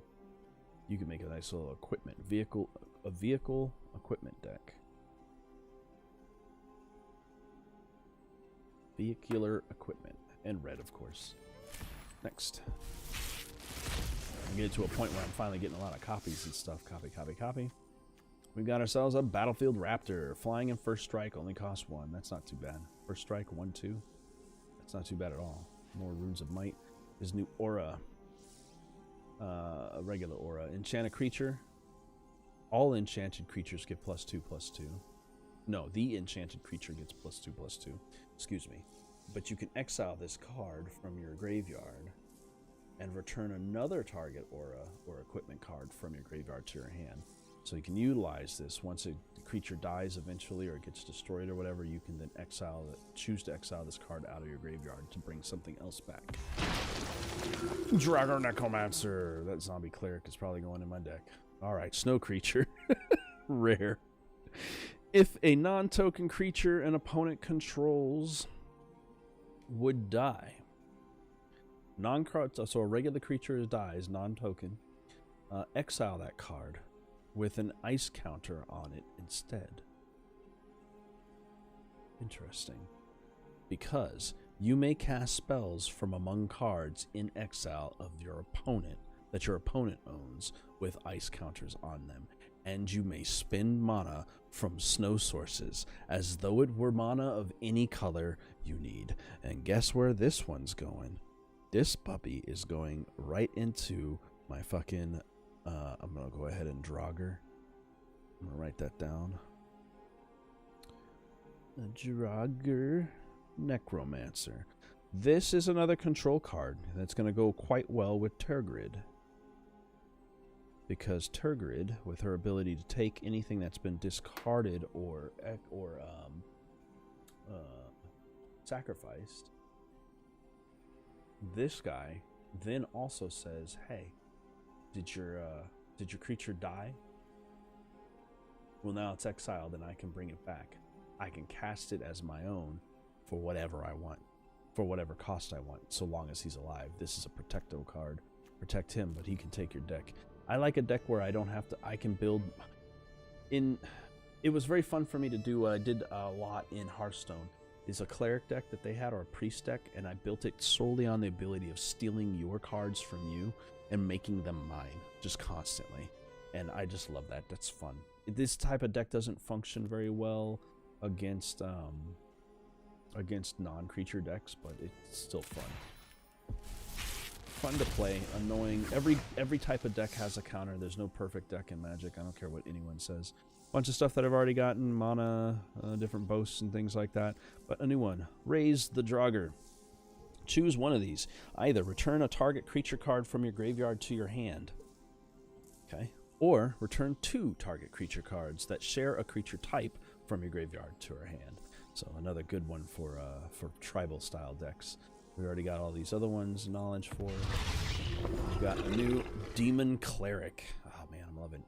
My clerics are gonna have some fun, I'm telling you. Ooh boy, I gotta rebuild all my. I wanna have 2 different cleric decks soon.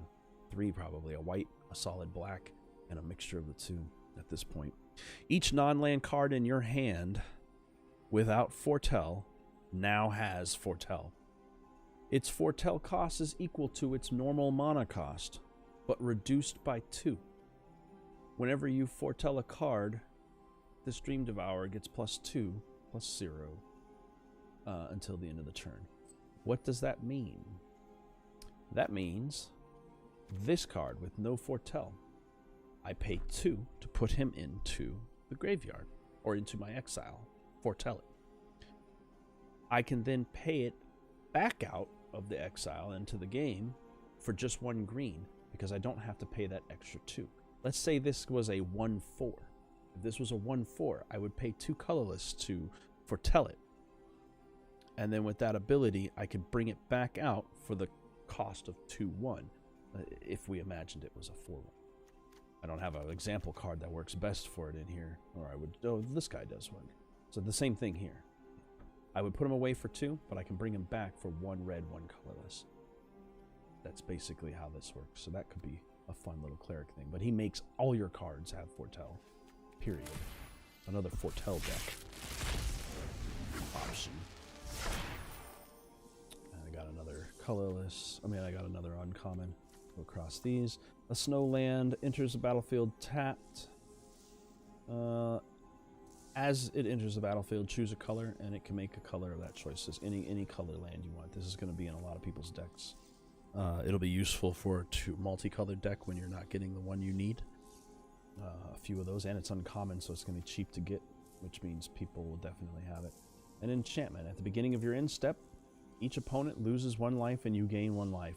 God, this is about to get piled on with all of the other enchantments that do stuff. I got one where it's like, if they attack, they lose 1 life, gain 1 life. If they draw, lose 1 life, gain 1 life. If they discard, lose 1 life, gain 1 life. Now it's like, is your turn over? Lose 1 life, gain 1 life. You could just build a whole thing of enchantments and counter spells, black enchantments mostly, and counter spells with blue and black, and just make people die from simply doing nothing. And another Cosmos. So that's 2. That's 2.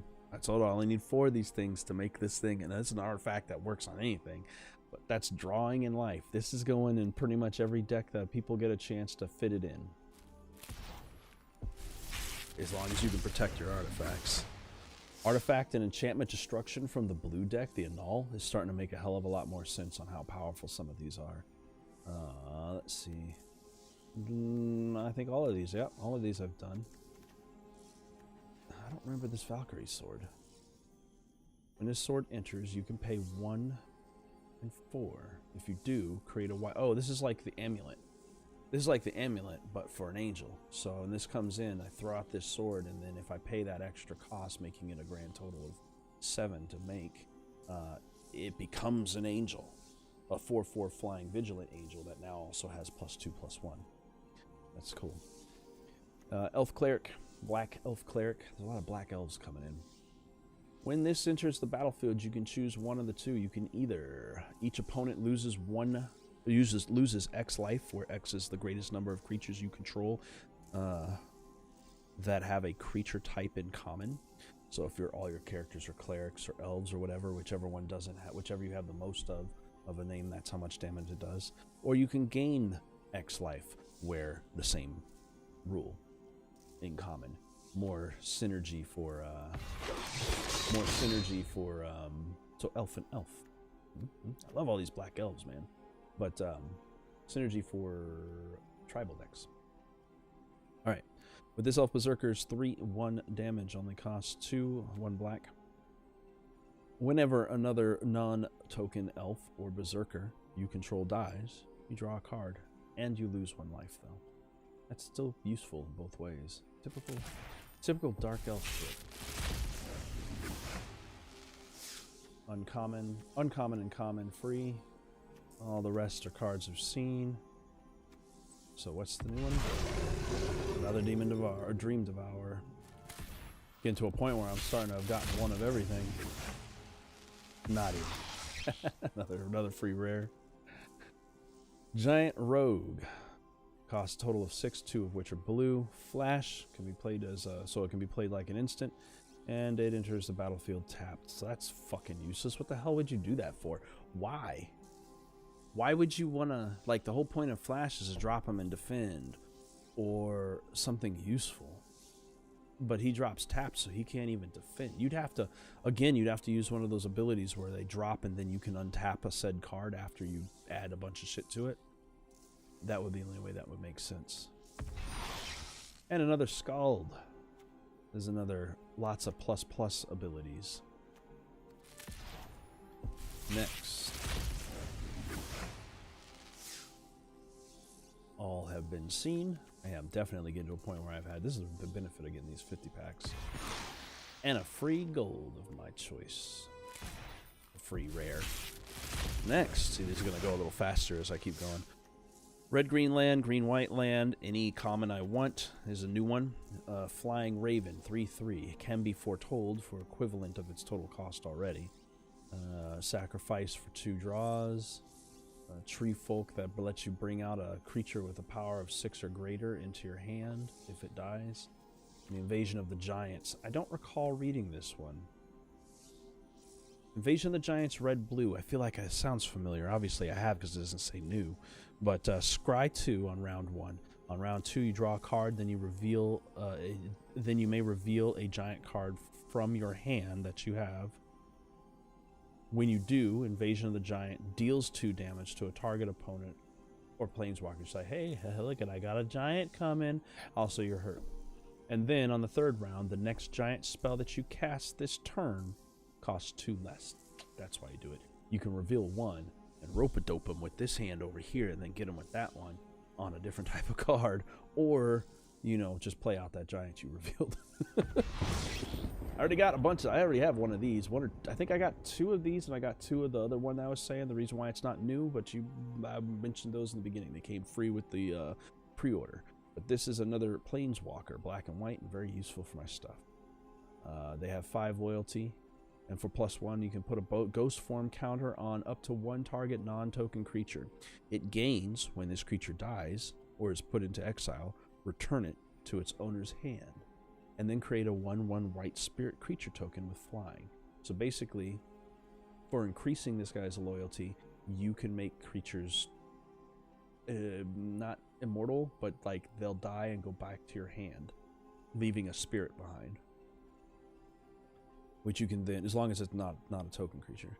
For -3, you can exile a target non-land permanent, just get rid of something. And if you get to 7, you'll create an emblem that at the beginning of your upkeep, you may cast a legendary spell from your hand, or your graveyard, or from your cards in exile, for free. If you get this thing to 7, which only takes 2 rounds, if you get this thing out and you keep it alive for 2 rounds, by that 3rd round, you're gonna just, well, by the 3rd round it's out, and then the 4th round after that one you'll start just running roughshod over people. Roughshod. Plus you have characters that haven't even died. She basically is like a freaking necromancer himself. Looks like we've seen all of these lands, red, blue, different abilities across the board, zombie wizards, or foretelling cards. I don't remember seeing that one, so add 1 blue, only use it for foretell cards from your hand or from the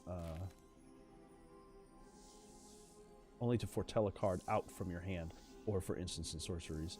And then this one stops people from playing cards out of their library, straight out of their battlefield. That would prevent inexorable her ability to play a card directly from a library or a graveyard. She could only play from exile. So, yeah, you'd have to foretell with her. Anyway, this is a new one. This is a land for the black side that has those crazy fucking rules. The Immerstrom Skullcairn comes in tapped, tap for black. But if you pay 1 colorless, a black and 2 red, and then sacrifice it, tap and sacrifice it, it deals 3 damage to a target player. That player discards a card. That's weak. That's weak. Why is the black one gotta be weak? I love these gods that are also artifacts. This god, and it's cool because the picture is the god and then the artifact is in his hand here. But this is a new one. Jorn, the god of winter. He is a snow creature god. And these new flippable cards are freaking awesome. Whenever this guy attacks, untap each snow permanent you control. Anything with the word snow, untap it. So tap all your shit to cast a spell, attack with this guy. Immediately untap all of your lands that have snow. Everyone's going to play with snow land from here on forward, unless there's a thing that makes it not worth it. There's like one card that might slow that down. Especially because they gave you a bunch of free basic snow land. It's happening. So happening. Anyway, on the back side of this card, and that one's for 1 green and 2 colorless. For 1 black, 1 blue, and 1 colorless, you can get his staff, I'm assuming. The Kaldheim, the Rhyme Staff, which is an artifact, a snow artifact. Tap it. That's why that guy has untap as his ability for attacking, because it says the word snow in it. And you may play target snow permanent card from your graveyard this turn. If you do, it enters the battlefield tapped. So okay, so get 2 of these. You play the first one as the staff, assuming you have a deck that can do all 3 or something that can play all colors, which there's plenty of those out there. You tap this card and pull out another snow card from your graveyard. Straight into the game, but he comes in tapped. Then you attack on your next, on your round with this guy still existing. You attack with him, and then bloop bloop, both of those come back into play. That's basically that strategy. Continually rinse, repeat, and annoy the shit out of the other players who are able to double cast every round. This one's all the same except for this one. Doomscar Titan is a giant berserker, although he looks the same as someone else. I feel like that image has been used already. When he enters the battlefield, creatures you control get +1/+0 and gain haste until the end of the turn, and he can be foretold for 1 more than he normally would cost. And the Snow Sorcery card. Oh, that's just new. Thought it wasn't. Snow Sorcery. I really like I'm going to make Snow deck in general. Might be fun. Search your library for a Snow permanent card, a legendary card, or a saga card. So any Snow permanent. Any word with snow that's a permanent. Any kind of legendary. A snow legendary, I'm assuming is what they mean. Or a snow saga. Reveal it and put it in your hand, then shuffle your library. You gain 1 life for each snow card used to cast this spell. So you can get up to 3 health off this card, plus pull a legendary, a saga, or or any other permanent into your hand. That's pretty useful.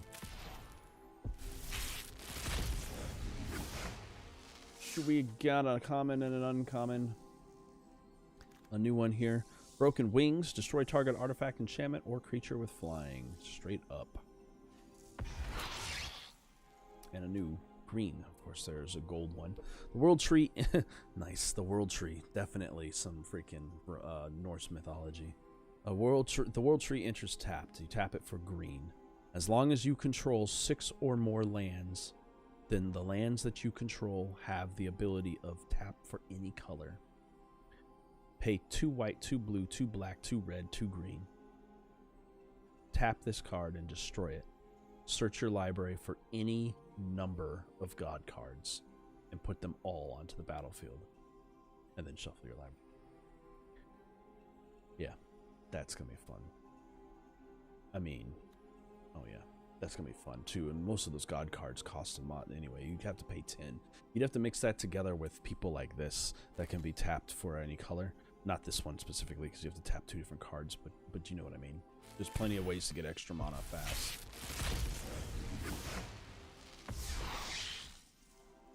That world tree, I feel like, can end up being considered broken. A bunch of different things. Some of the coolest fucking vehicles ever. 3 becomes a 4/4, or a bunch of 1s become a 4/4. I mean, that's sick. Anyway, and a new one of these? Yes, the Pyre of Heroes, an artifact. Pay 2 and tap it, then sacrifice a creature. Should be like, if a creature dies, you can pay 2 and tap this. That would be a pyre, like something like, oh, he died, let's do a burial for him. No, this thing is like, let's make some fucking burials. Pay 2 and tap them. Kill one of your own creatures. Then you're going to go ahead and search your library for a creature card that shares a type with that one. They are totally bringing back tribal with this. There's so many of these that are like this, that are like same creature type, which I really like. But anyway, shares a same creature type with the sacrificed creature, and has a converted mana cost equal to 1 plus that creature's converted mana cost. So if you sacrifice a 3 mana cost card, you can bring out a 4 mana cost back. You're going to put that card into the battlefield, then shuffle your library. Activate this ability only anytime you could cast a sorcery. So once per turn, essentially, unless you have the things to oh no, there's an artifact. But unless you have things to untap it, I'm sure there are stuff out there. You can do this multiple times, sacrificing your weaker creatures for stronger creatures. A 1 mana for a 2 mana, a 2 for a 3, and so on. It's not a bad deal. And it would only cost you 2 at the time, plus the death of that creature to do it. So it could be something for the end game. Feed the Serpent. Instant. Exile target creature, planeswalker. Straight up. I'll skip that and come over here because I like that one already. A snow creature. Human wizard. Blue and 1. Pay 2. Target snow land you control becomes a 4/4 elemental creature and hexproof and haste until the end of the turn. It is still a land. So he just basically turns the forward round. You can turn as many as you can afford mana for of your land into fighting 4/4 hasted creatures. Useful. A zombie wizard, legendary snow wizard. Narfi, Betrayer King. I'm getting my pen ready because I know I'm going to have to write this guy down. He costs 1 black, 1 blue, and 3 colorless. Other snow and zombie creatures you control get +1/+1. Pay any 3 snow cards. Tap any 3 snow mana cards and return Narfi from your graveyard back to the battlefield, but tapped. So once he's out, even if he's been discarded due to mill deck, he can just keep coming back. In fact, he costs less to bring back that way. Just straight 3. This is a decent one, and definitely will fit into a snow zombie deck. A zombie deck is something I gotta do anyway. I already know I'm gonna do that. I don't even waste my time looking up. Furia's Retribution, another saga card. In round 1 of the saga, create a 4/4 white angel warrior creature token with flying and vigilance. This costs 1 black, 2 whites, and an extra one. It's only 4. That's actually this actually plays quite well into my cleric deck, and angels do play into them every once in a while. They're always 4/4. A 4/4 white angel warrior creature token with flying and vigilance. On round 2, until the end of the turn, angels that you control tap them, and destroy a target creature with power less than this creature's power. And this one is definitely going 100%. This is going. Finally, I get a freaking saga card that fits my cleric deck. Furge is going into my cleric deck for sure. Angels you control on the 3rd round. Angels you control then gain double strike until the end of the turn. And my stuff already. Nice. I like that one. 7th pack down. We're almost down. All ones I've gotten. An elvish bow or an elven bow equipment. When this bow enters a battlefield, you may pay 2. If you do, create a 1/1 green elf token and then put it. So like the other ones, throw the bow into combat, and an elf appears with the bow in hand if you pay a little extra. This costs 1 to put out straight up, but if you wait till round 3, then you're going to end up basically with a 2/3 elf all ready to go with reach. Snow sorcery card. Really like these snow cards. Choose a target creature you control and target creature you don't control. If you control 3 or more snow permanents, the creature you control also gets +1/+0 and gains indestructible until the end of turn. These creatures will then fight. Yeah. And our big bonus. Arnie Broken Brow.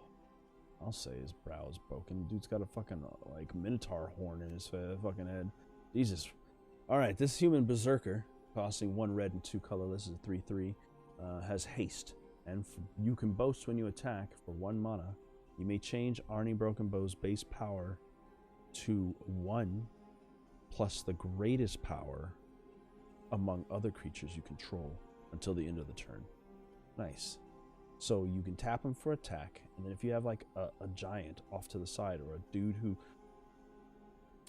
you have, let's say, a creature who's been getting plussed, and then somebody puts pacify on him.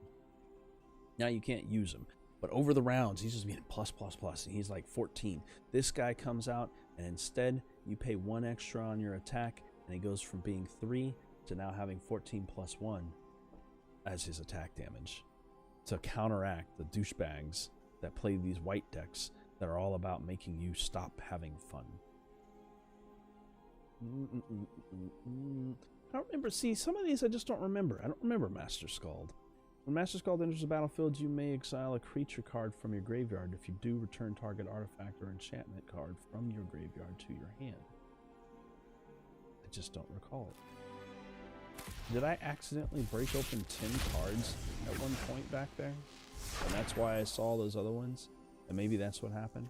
I accidentally hit the 10 button? Probably did. I'd have to review the tape. Our new one on this one is a black-white angel cleric. Another one for my Ferja herself. Judge of Valor. I gotta verify I meant Saga and possibly the angel herself.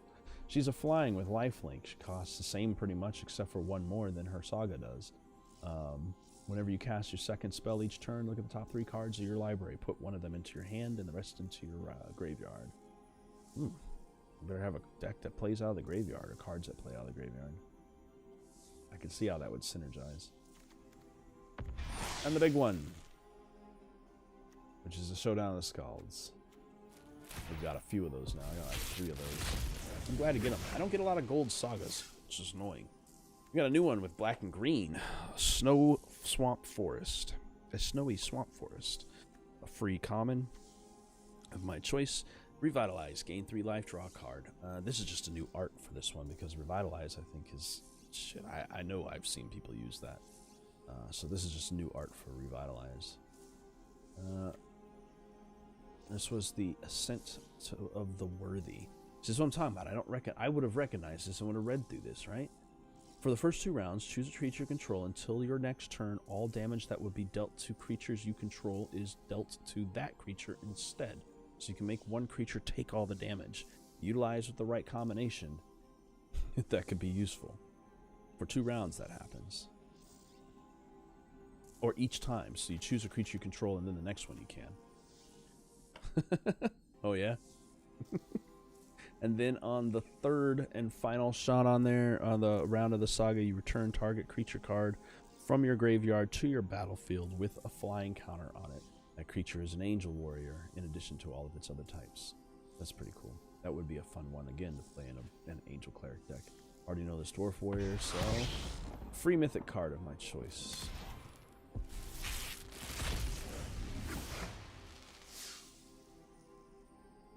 Oh, it's Norse.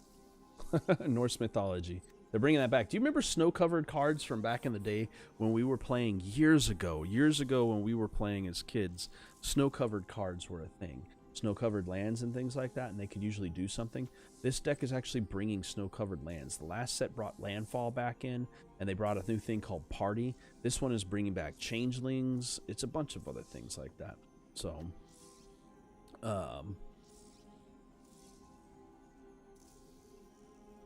yeah. You can't, if you, did you have stock in it? because you could have made money if you bought into it before all that silliness happened. Back when it was at the beginning of January, it was less than $20 a stock. Anyway, black and white lands, all the normal stuff, birds, snow lands. Ice Hud Troll is new for me. For 2 of anything that has the word snow on it, this one costs 1 green and 2 colorless, but for 2 mana in any time of anything that has the word snow on it, Icehide Troll gets +2/+0 and gains indestructible until the end of the turn, but you then have to tap it. So you can't really attack unless you untap it utilizing something else. It's a good ability that can be reutilized over and over again, but you'd have to know how to do your stuff in the right order and have the mana to cover it. This is a Spirit Warrior. It's 2/1. Every time it attacks, you can boast once and make a 1/1 White Warrior creature token. That's not too bad. It's not the establishment. It has nothing to do with that. And that's, oh yeah, no, Robinhood did. So if you waste your time using Robinhood, go use a different app. There's so many. Use Acorn. Use all the other ones out there. There's a bunch of other ways you can do it. But you don't want to buy stock right now. Stock right now is upwards of $150 to $300 a share. So there's no point. That's because you keep on cursing. And I have things on there. You keep using language, or most likely you're typing too much shit too fast. So stop typing so fast and slow up a minute so I can get all this stuff in there. But that happens. They have to, because it was illegally created. No one's gonna get that money on it. Even if you have the stock in it now, that shit's either gonna go down really fast or get something. Basically what's happened is the stock market got stock marketed. They got screwed, and they screw people for a living, and they got screwed, and they don't like it. And so that's basically what's going down. That thing went down to almost nothing of value, and then out of less than 27 days shot up to thousands of dollars, thousands of percent more than what it was actually worth. And that's good, but and it's not illegal, but all the companies are trying to stop it because people are making stupid mistakes while they're doing it. Here is the rare for this one. The rare is a shape-shifting called Realm Walker. 1 green, 2 colorless. It is a changeling, meaning it is all creature types. As Realm Walker enters the battlefield, choose a creature type. You may look at the top card of your library anytime. You may cast creature spells of that chosen type from the top of your library, basically giving you 1 extra card in your hand at all times. So.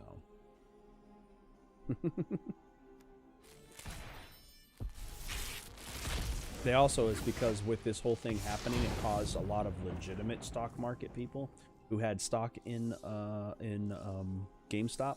They lost a shit ton of money.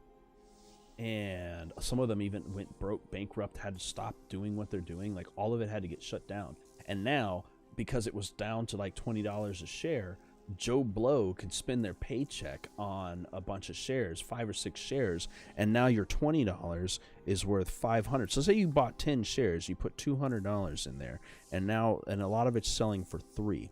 You can add a 0 to that and another 1,000 to that, and your 10 shares at $20 a pop for $200 is now $3,000 turned around.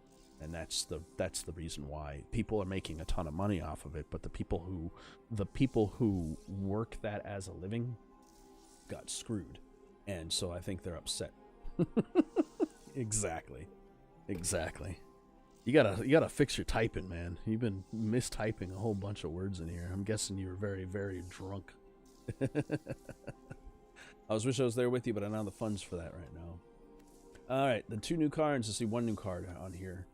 Tormentor's Helm is an equipment. Equipped creature gets +1/+1. Whenever equipped creature becomes blocked, it deals 1 damage to defending player. And another Pyre of Heroes. One more deck to go, and I'll have to purchase one to fill out my circle the way I like. So I'll have to use some of my gold. Oh, a bunch of new ones on this one. I was wondering if I was going to get any more new ones. All right, Mammoth Growth. Target creature gets +4/+4 until the end of the turn. It can be foretold for basically the same cost. The Mask Vandal is a shapeshifter or a changeling. When this enters the battlefield, you can exile a creature card from your graveyard. And if you do, exile target artifact. Exile target artifact or enchantment an opponent controls. So you can bring this guy out and exile one of your dead creatures to then get rid of one of their active artifacts or enchantments. Useful. This is part of why I was saying a lot of these cool ass artifacts are like game breaking, but if it wasn't for the fact that they built so many ways to destroy artifacts, it wouldn't even make a difference on there. So your mulatto wines.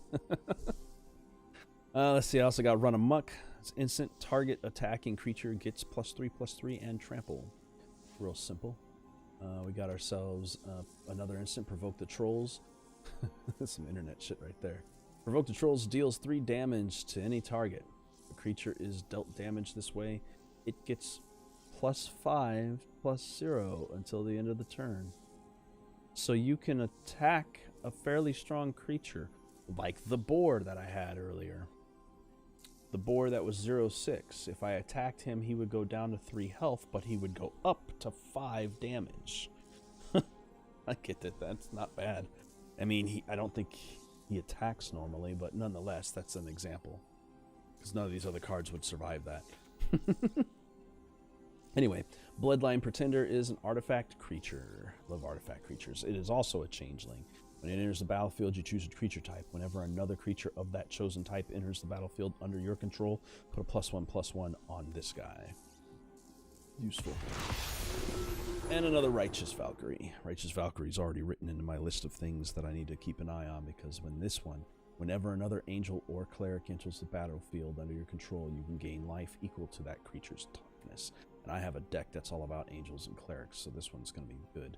Plus, on top of that, once you're 27 health or higher, this creature gives everything you have +2/+2, which means your 2/2 creature that comes out will come out at 4/4 and give you 4 health. Ah, that's going to be so sick. Going in my cleric deck. Last card, but I got a last pack, but I got to grab one more just because I'd like to keep my things filled properly. So, we got a new one here. Tuskegee Firewalker. It has the Boast ability. Pay 1 and exile the top card of your library. You may play that card this turn. And then the Zvela Ice Shaper, a legendary snow creature, a troll warrior with 2/4. 1 green, 1 red, 1 colorless. Pay 3 colorless and tap it. Create a colorless snow artifact token named Ice Manolith with add 1 mana of any color.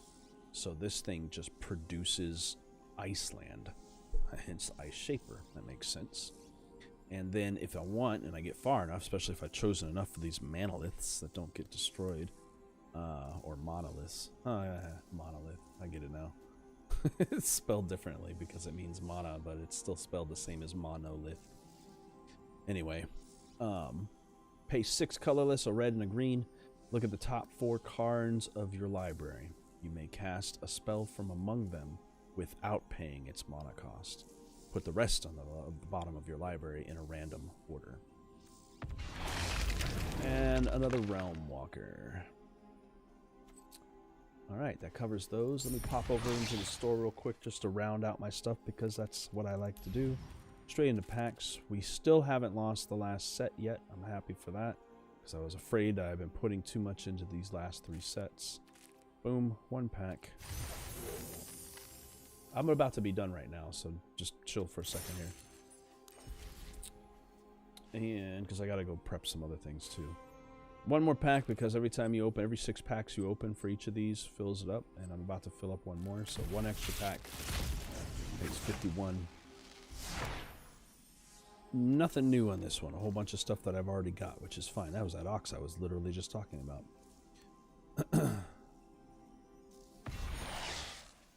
Nice. And the Rise of the Dread Marn. See, again, I don't recall seeing this. An instant, create X 2/2 black zombie berserker creature tokens, where X is the number of non-token creatures that died this turn.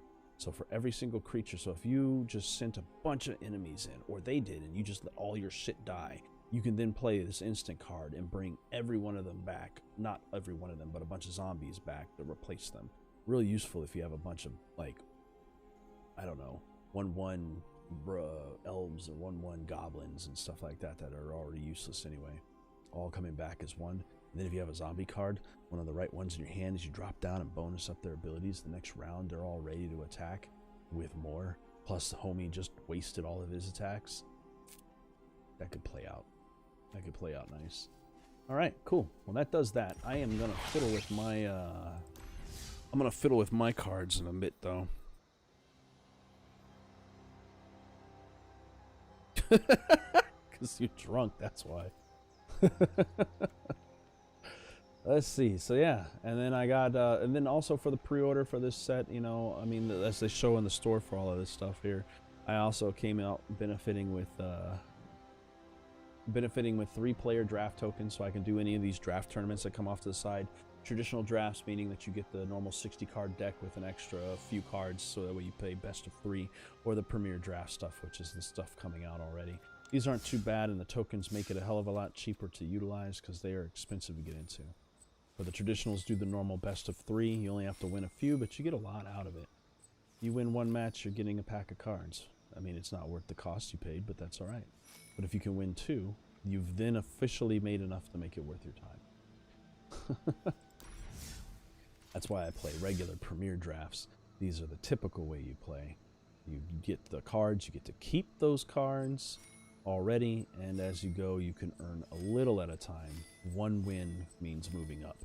Once you're here, you're already pulling 1,000 freaking gems. If you can just win 3 matches. After that, after the 3rd win, if you actually, 4th win, if you actually had to pay in, you're already profiting on gems alone. So it's worthwhile to jump into these, and I happen to have 3 for drafts and 1 for sealed tournaments, which I've never done one of these before.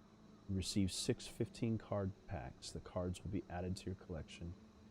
You'll use them plus basic lands to build a 40-card deck. Play games and receive prizes based on how many games you win. Okay.